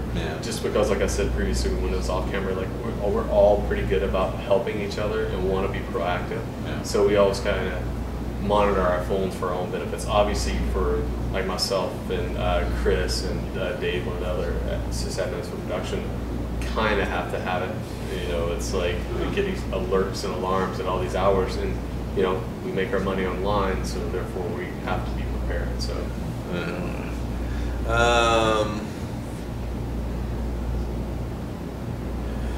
For a fresh graduate without experience, what is the best thing to do to have a job in the IT field? What do you think there? What if you're brand new again? It sucks. Yeah. I had the luxury of getting out of college during the .bomb, the first one. Okay, yeah. So I can remember people getting out of school, and then the companies that already hired them would say, "Oh, here's 3 months' pay. Don't ever come to work. We really don't have a job. We don't have a job for you anymore." And I can remember taking the menialest job, and people laughed at me when I took it, but it was a help desk job. Okay, yeah. And it's odd to work for a company that makes help desk software now, but it's thinking anything that got me in the door, that's what I was really willing to take. I went out and showed, granted, I just finished college with a degree in MIS, and I was like, oh man, I really need to get my foot in the door, because this is what I want my career to be. And all the, some people now, I see it more, and others are like, oh, I need this, I want to be a mid-level developer, a mid-level admin. I'm like, you don't have any experience. It's like, I guess, answer to the question is be willing to take that first step into an area that you may know a little bit about, but you're willing to show that you're hungry to learn. So,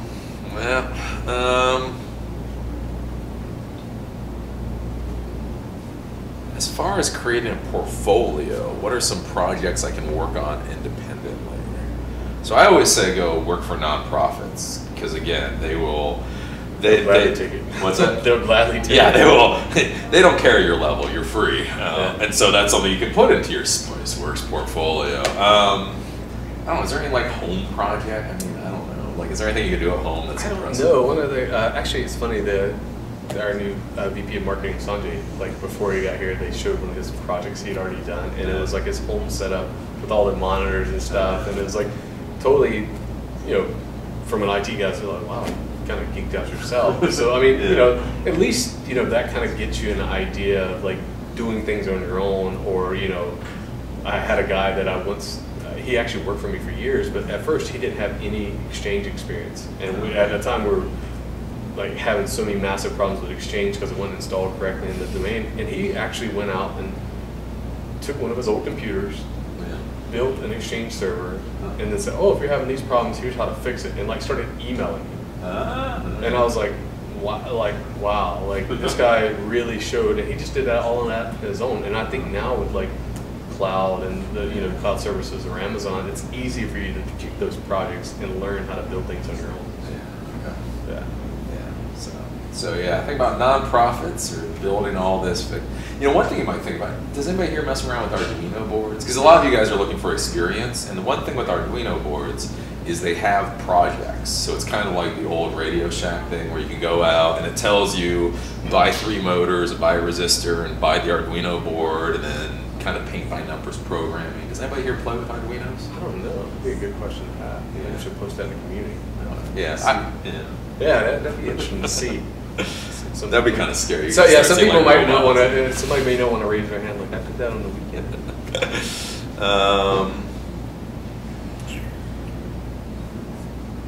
Do you go to meetups? So I've been asking all the bigwigs whether or not meetups are good for networking.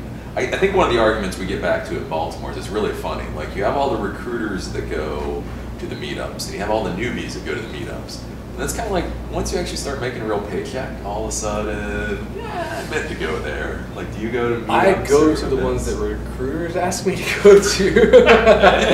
But I actually do enjoy those. I can't say I don't. But me, no, I don't, not a very big social person. So, like, I can go to a party, I'm going to talk to 4 or 5 people, and that's it. Where I've met other people, they're going to talk to everybody, and they want to know everybody. But me, I'm like, no, I'm happy with the smaller circle that I get to talk to. But there are benefits to it, but I don't go out of my way to do it. I kind of stay more on the sidelines. I see them come through, and I see some of them that are interesting, and I'm like, wow, I wonder what that one was like. Do you notice, like, when you talk to people, because again, like the recruiter, it's interesting when you talk to the higher up people. Sometimes they don't actually have the best view of how things actually work. Like, when you talk to people here, have many people been recruited from things like meetups or those kind of networking events? Yeah, so this is kind of a funny story. Is like, so when I first moved here, like I said, I worked for another company, and I'd stopped working there. And one of the first meetups I went to was at a place downtown called Buffalo Billiards. Yeah. But one of the sponsors that night was Spiceworks. And I didn't talk to a soul from Spiceworks. I literally went for what they were talking about. I think it was programming, and it was more for the seeing impaired, like how to program for that so you can hear, so they can actually understand what's on the page. I remember listening to that part because it was really cool. And I said, there's a lot of people here in orange shirts. And I said, I guess I'm missing out, so I left. You left? Yeah, and then 2 months later I ended up working here. So. There you go. So what do you read? Like, I talk to these guys, you got to stay on top of things. And actually, I found for me to stay on top of new technology, it's frankly easiest to go to events. Obviously, most people can't just hop away for a week from that. What do you do? Like, are there any magazines or anything you read? I read so many, like between TechCrunch, Pando, Reddit, Hacker News, VentureBeat, and Wired, and I kind of dabble across all of them, and then even hit New York Times, like technology section, and just kind of, and then also follow a bunch of people on Twitter that are out there. To me, they're doing the work for you. Like, hey, check out this new great thing, and then like, oh, cool. Well, I'll look at that later, and then I'd save it and essentially go read it later. But it's really hard to keep up with everything. That's why I think you start off the show, you don't know everything, and neither do I. So people are always like, "Hey, do you hear about this?" No, tell me. Is there anything more technical? Because I read like VentureBeat and Pando. I mean, they're very, I don't know if fluff is quite the right word, but I mean, it's not. It's not hardcore like technical stuff. Yeah. No, occasionally I'll find articles on Hacker News that have like real in-depth technical stuff about the latest, distro, Linux coming out, or like when the Cent got bought by Red Hat. Yeah. Yeah, and I, joined with them. I was like, I wonder what this is going to do, because we run this internally and try to find out details from that. So, or see what new technologies out there that maybe we could implement here. So Hacker News. What's your educational background? Mine, I have an undergrad in management information systems, and I have an MBA. Oh, okay. So, how's the MBA worked out for you? Like, is that a? Well, I don't like MBA is so weird, because I swear to you, like, probably 60% of the people I run into say MBA is the greatest thing since sliced bread, and then 40% were like, it was a good time. I kind of maybe in that camp. It was a good time, but I think it's because I looked at it like there was a lot of things I didn't know. Okay. And you get to see, been in enough IT organizations, you see things from really a low level sometimes of how things are run, because you end up interacting with the CFO to the CEO, somebody in sales, and like you really see that. And for me, it was like I really want to see and understand that. Okay. Like for me, I don't want to say, that's marketing's job. I want to understand why that's their job, because essentially it's a company, so it all kind of ties back together. So it was an opportunity for me to go learn something I didn't and become more proficient. But had a good time.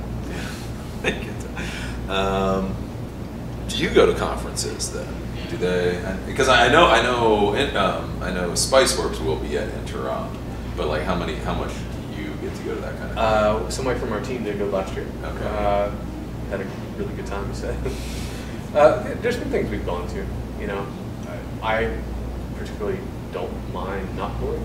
You don't mind not going? Yeah, I mean, unless we're going to Spice World London, then and obviously we enjoy that. Yeah. But I like going if I'm invited. If there's something that's really where I can be of use.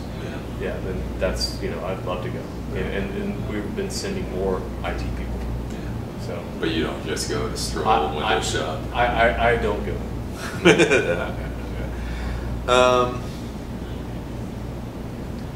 Let's see, what skills, experience, and certs are you looking for in a network administrator or a SAN administrator, both entry level?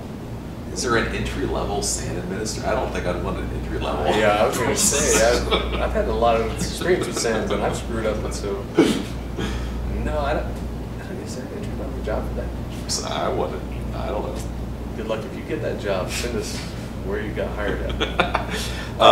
For networking stuff, I did the whole CCNA thing, just more of educating myself. Yeah. Just because this gets back to, I just want to know and understand how those bits are flowing and how routing and layer 3 routing and the OSI model works. Yeah. So I think that's a really good start. Yeah. But it gets back to probably Chris, you probably said it, more practical experience. Like, have you ever built a layer 3 switch or layer 3 route? Yeah. Like, have you ever done that? Have you ever? There's simulators you can do this now, like online.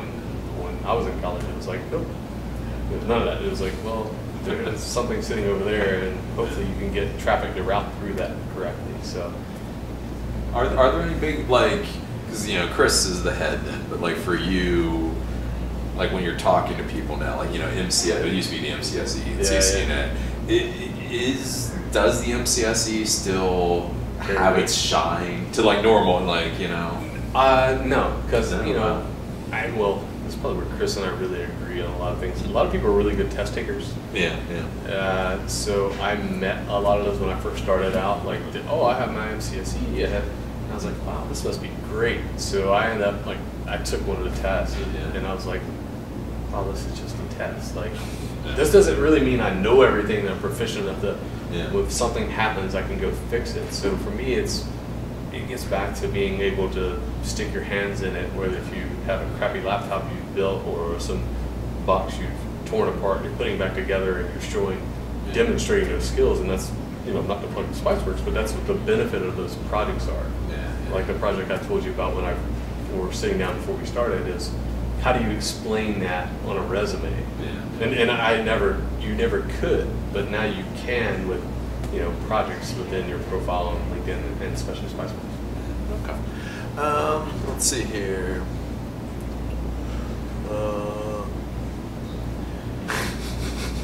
Eli, will you please devote a day to talking about the deep web?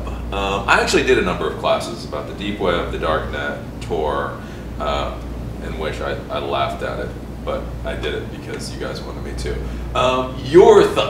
The deep web. Am I missing something? Are you going to be like, no, Eli, this is serious? No, I'm not going to do that. It's always funny to try to explain that to non-tech people. Like, who... Like, give my example as my wife. She's like, what is, Tor and stuff like that? And I was like, well, the military created that. The U.S. military created that. Like no, rogue people went off and did this. Like, there's probably some legit people there, but it's nowhere that I dabble, I guess. I'm sure if you want to start websites that you don't want really any obscurity, then go that route.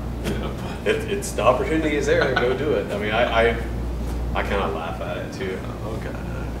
But yeah, so even though I'm laughing at it, I did like intro to deep web, intro to darknet, intro to Tor, and then ironically, like in August, I did Tor security concerns and considerations, like literally about 3 weeks before all those people started getting nailed.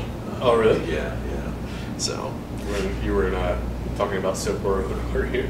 Well, I was basically telling them, like, if you look at the NSA, the NSA has enough money to create one of the biggest data centers in the world.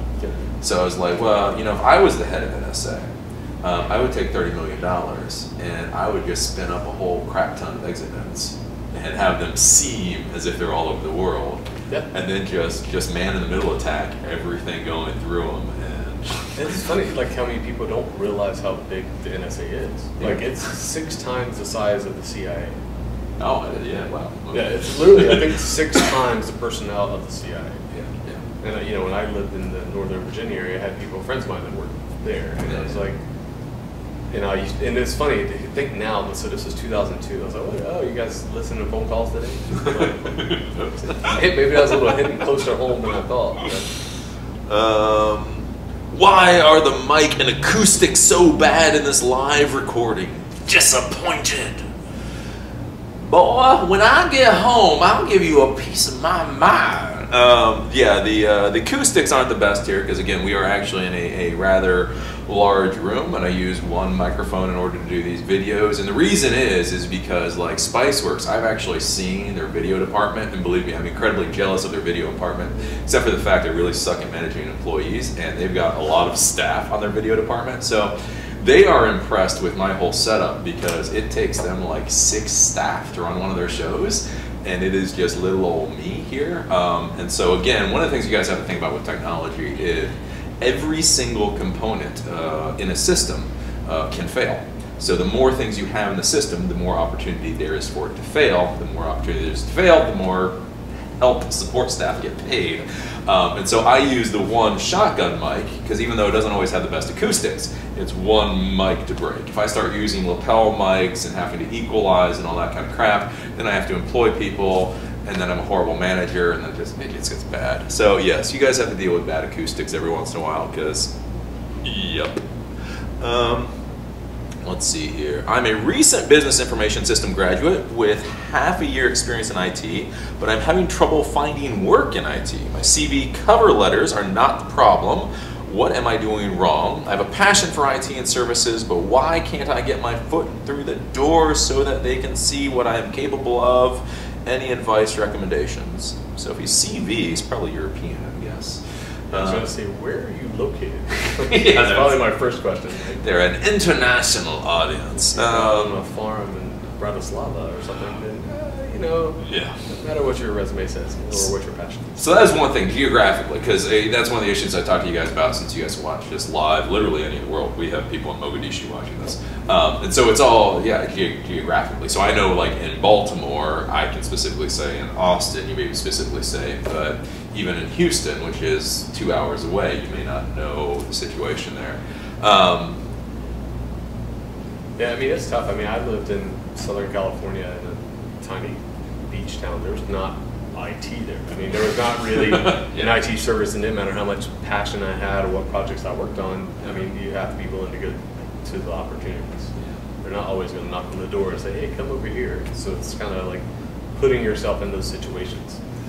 Yeah, so probably move to the densest population center around you, and then do whatever the hell slightly technical work they will give you. So like help. That's one thing too. Is like I say, take the crappy job. I mean, a year on help desk is better than year sitting on your butt playing PlayStation. Yeah. The PlayStation, I don't think is going to show up well on your resume. No, but yeah. So go to a large, dense population center, and then do whatever work you can get. What programming language is in high demand? I know here, Greg. Yes, this surprises me. Are you gonna agree with it? He said that a Ruby programmers were impossible to find. That seems odd. It seems maybe expensive to find. That seems odd that they're impossible to find.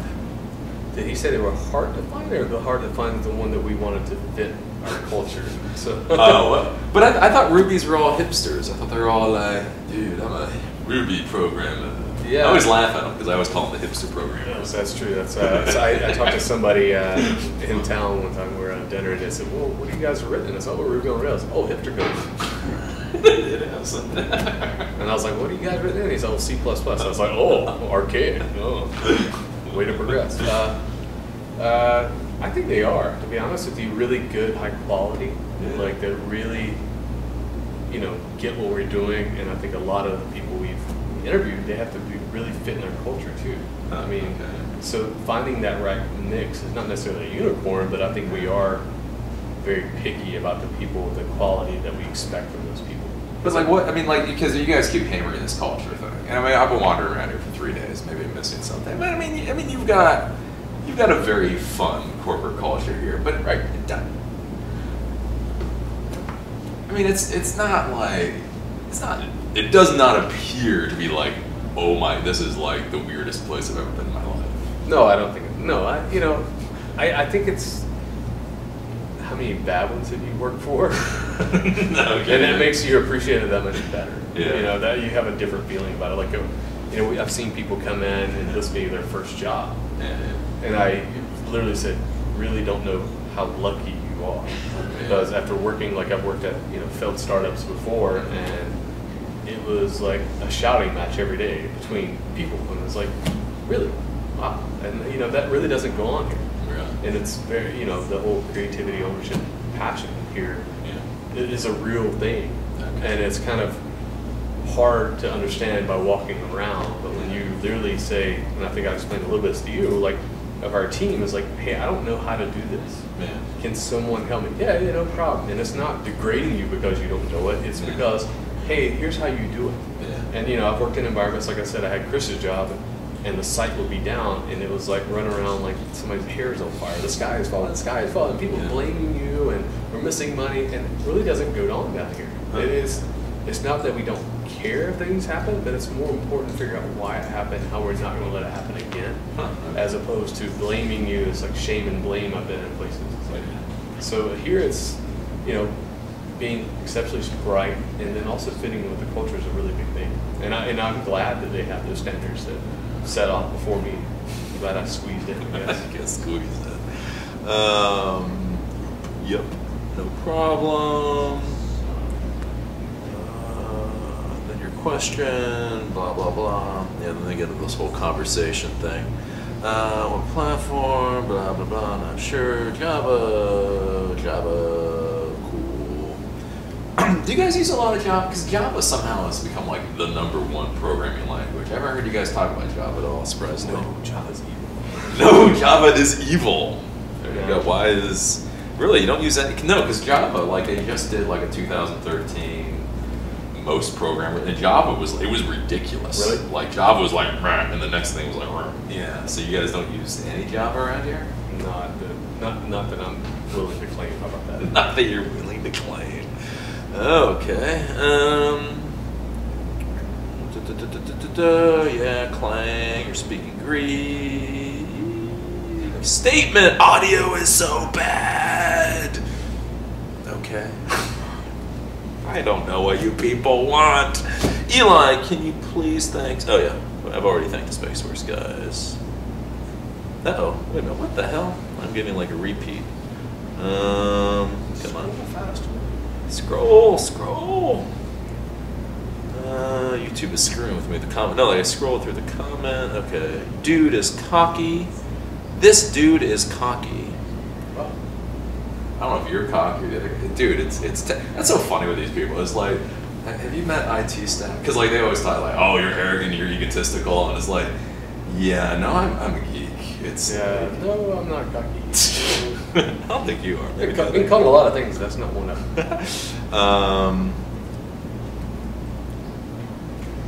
Have you guys been hit with DDoS attacks? And well, I guess probably you have, but like, what do you do to mitigate them? Is there any specifics? Pray. No, I'm just kidding. That's what a lot of people do. Please stop. No, we have not. Not in my tenure. No. So this is not an invitation by any means to do so. Yeah. At all. But no, it's not. I mean, I think we use a pretty solid, DNS provider that kind of will help us. Well, a lot of people use solid DNS to buy. It doesn't stop 400 gigs. It doesn't stop. I mean, we're not using Cloudera or anything like that. So yeah. Was it Cloudera or was it Cloudflare? There's Cloudflare. Yeah, that's what I'm thinking of. Yeah. We're not using those, but I think we have things in place. And I'm more leaning towards Chris to always be, because he's a little bit more paranoid than most of us. Okay, yeah. So, I think he is more in his stance of like, hey, we're choosing these DNS providers where we can shut and block these traffic. And we've had not like bots hit us that are really causing havoc because they're hitting stuff that was not really optimized, so they end up helping us a little bit. But at the end, we've not been hit, and I hope we don't get hit. Crossing the fingers there. Question, how do you guys manage multiple people working on code all together with 10 plus people? How do you prevent toes from being stepped on? Like, what kind of systems do you guys use for, or is that code management? We use Get. Get, okay. Yeah, we have our own internal Get. Actually, one of the guys that works on our team, is like our DevOps guy that does a lot of the managing of that, works in Get and can explain it in depth, like nobody I've ever met. So it's Git. So do you guys, are you responsible for the server that's sitting on, or is that kind of just that's the responsibility? We are like the internal IT. Yeah, we're responsible for that, and then the guy that works actually in our group is responsible for that as well, and actually helping them deploy code as well, like writing the scripts and stuff so we can deploy this, which is probably better than when Chris started where he tarred everything up and copied it and unzipped it on every server. Yeah.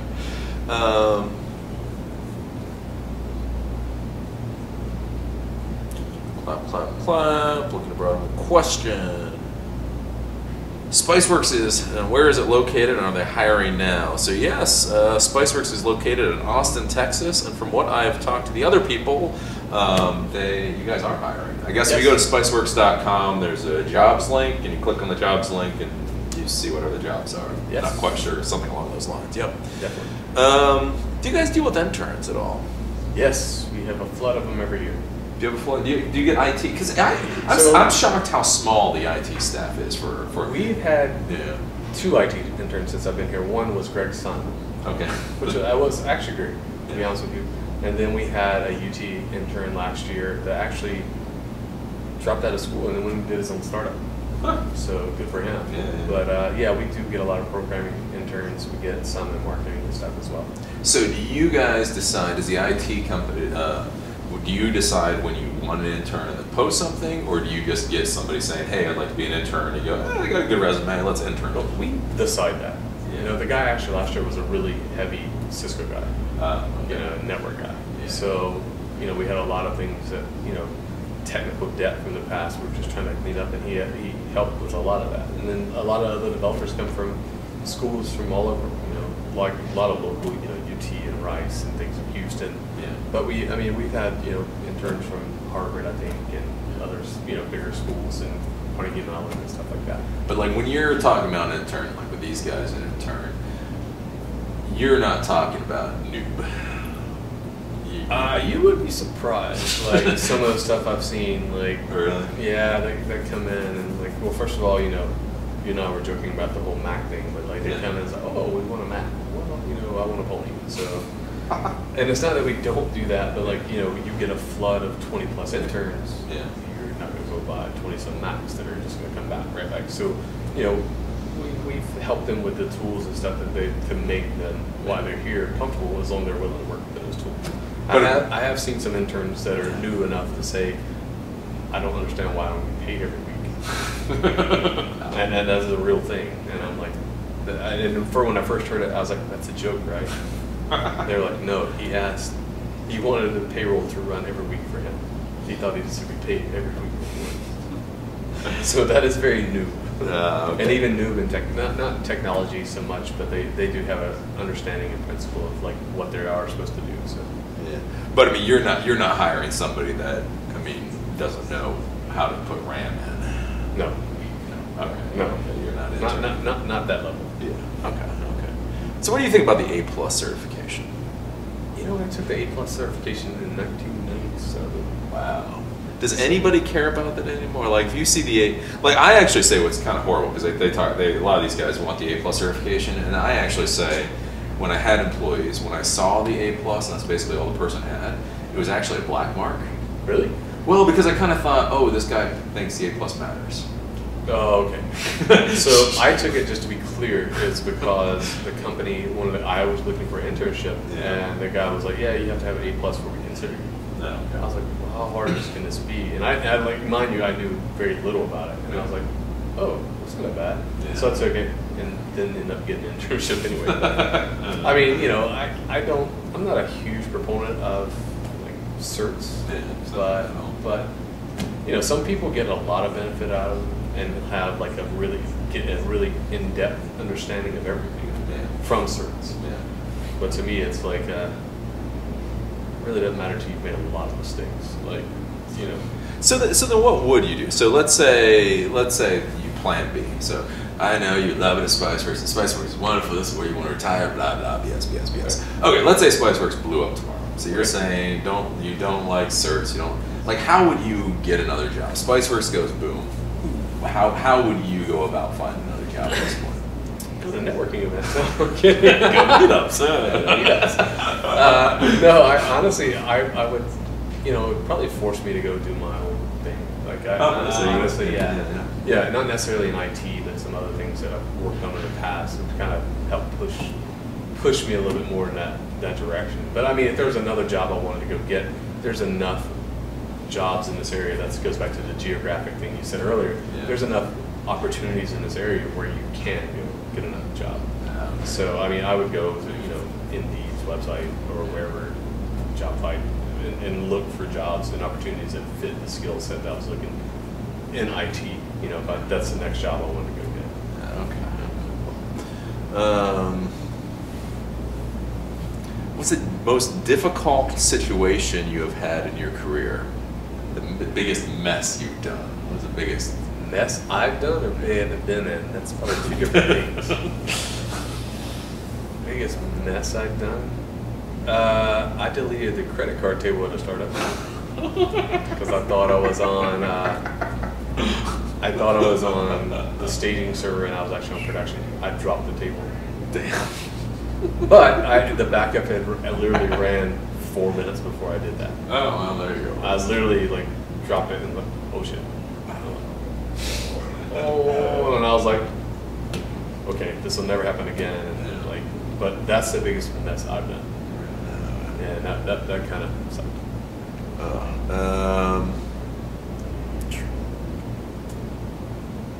I've seen a bigger mess that probably relate to a lot of people here. It was a guy that really didn't understand DNS, and we needed him to change a DNS record. This was when I was consulting. Yeah.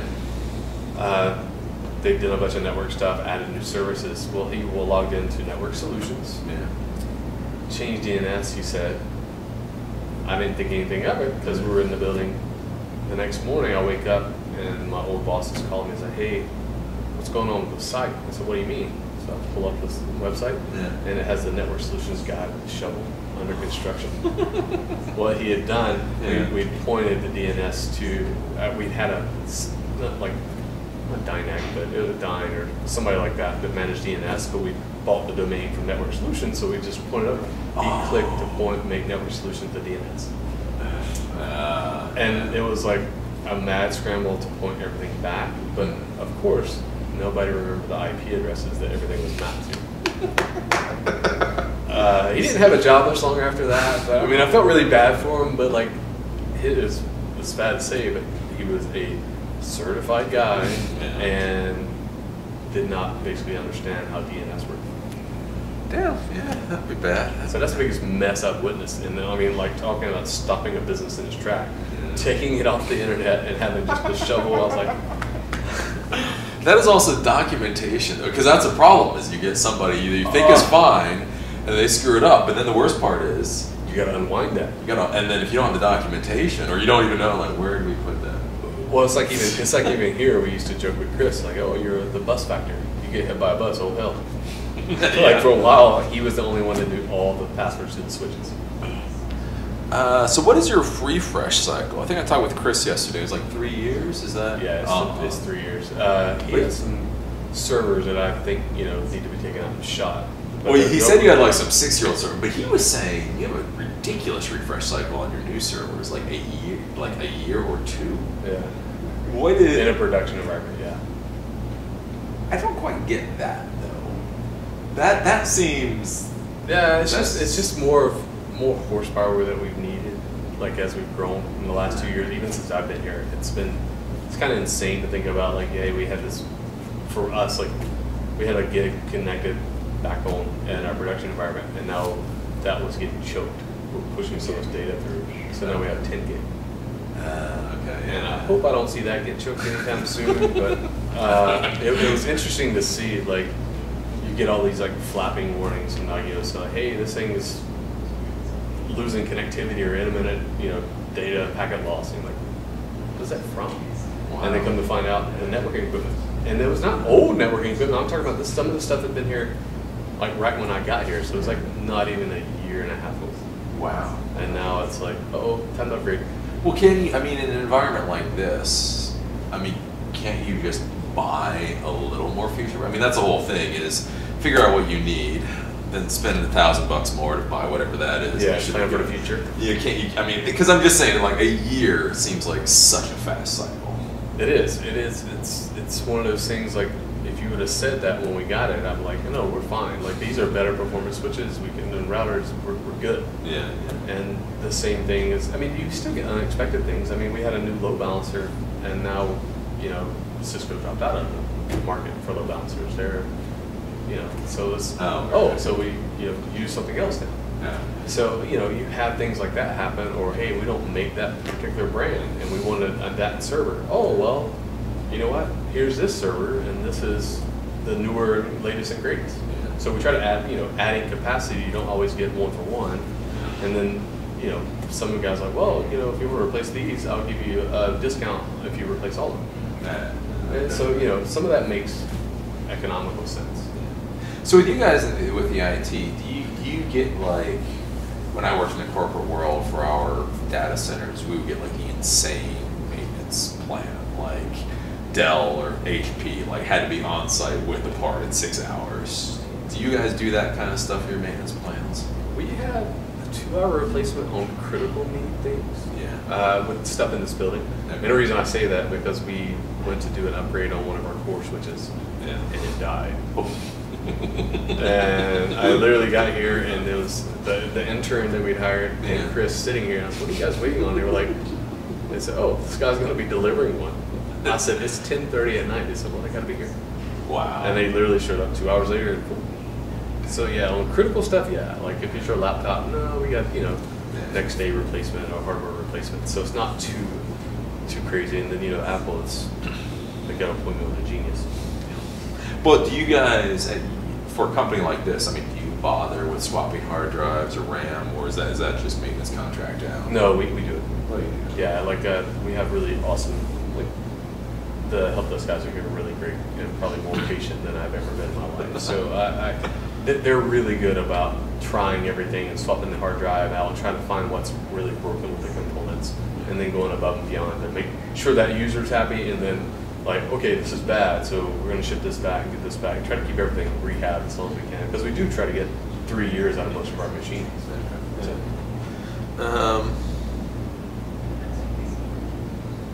I think you guys are looking for too much math sometimes. Sometimes these guys get like they want so specific.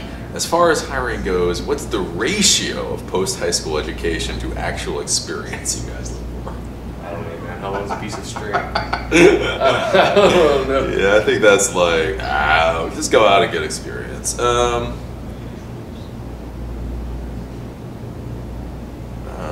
What university did you go to? So you got your MBA and your MIS? Yeah, Management Information Systems. Now that kind of screws with me, because isn't MIS also Masters in Information Systems? It can be. So you can say, yeah, I got my MIS and my MBA. Yeah, no, I went to school in North Carolina, UNC Wilmington. Okay.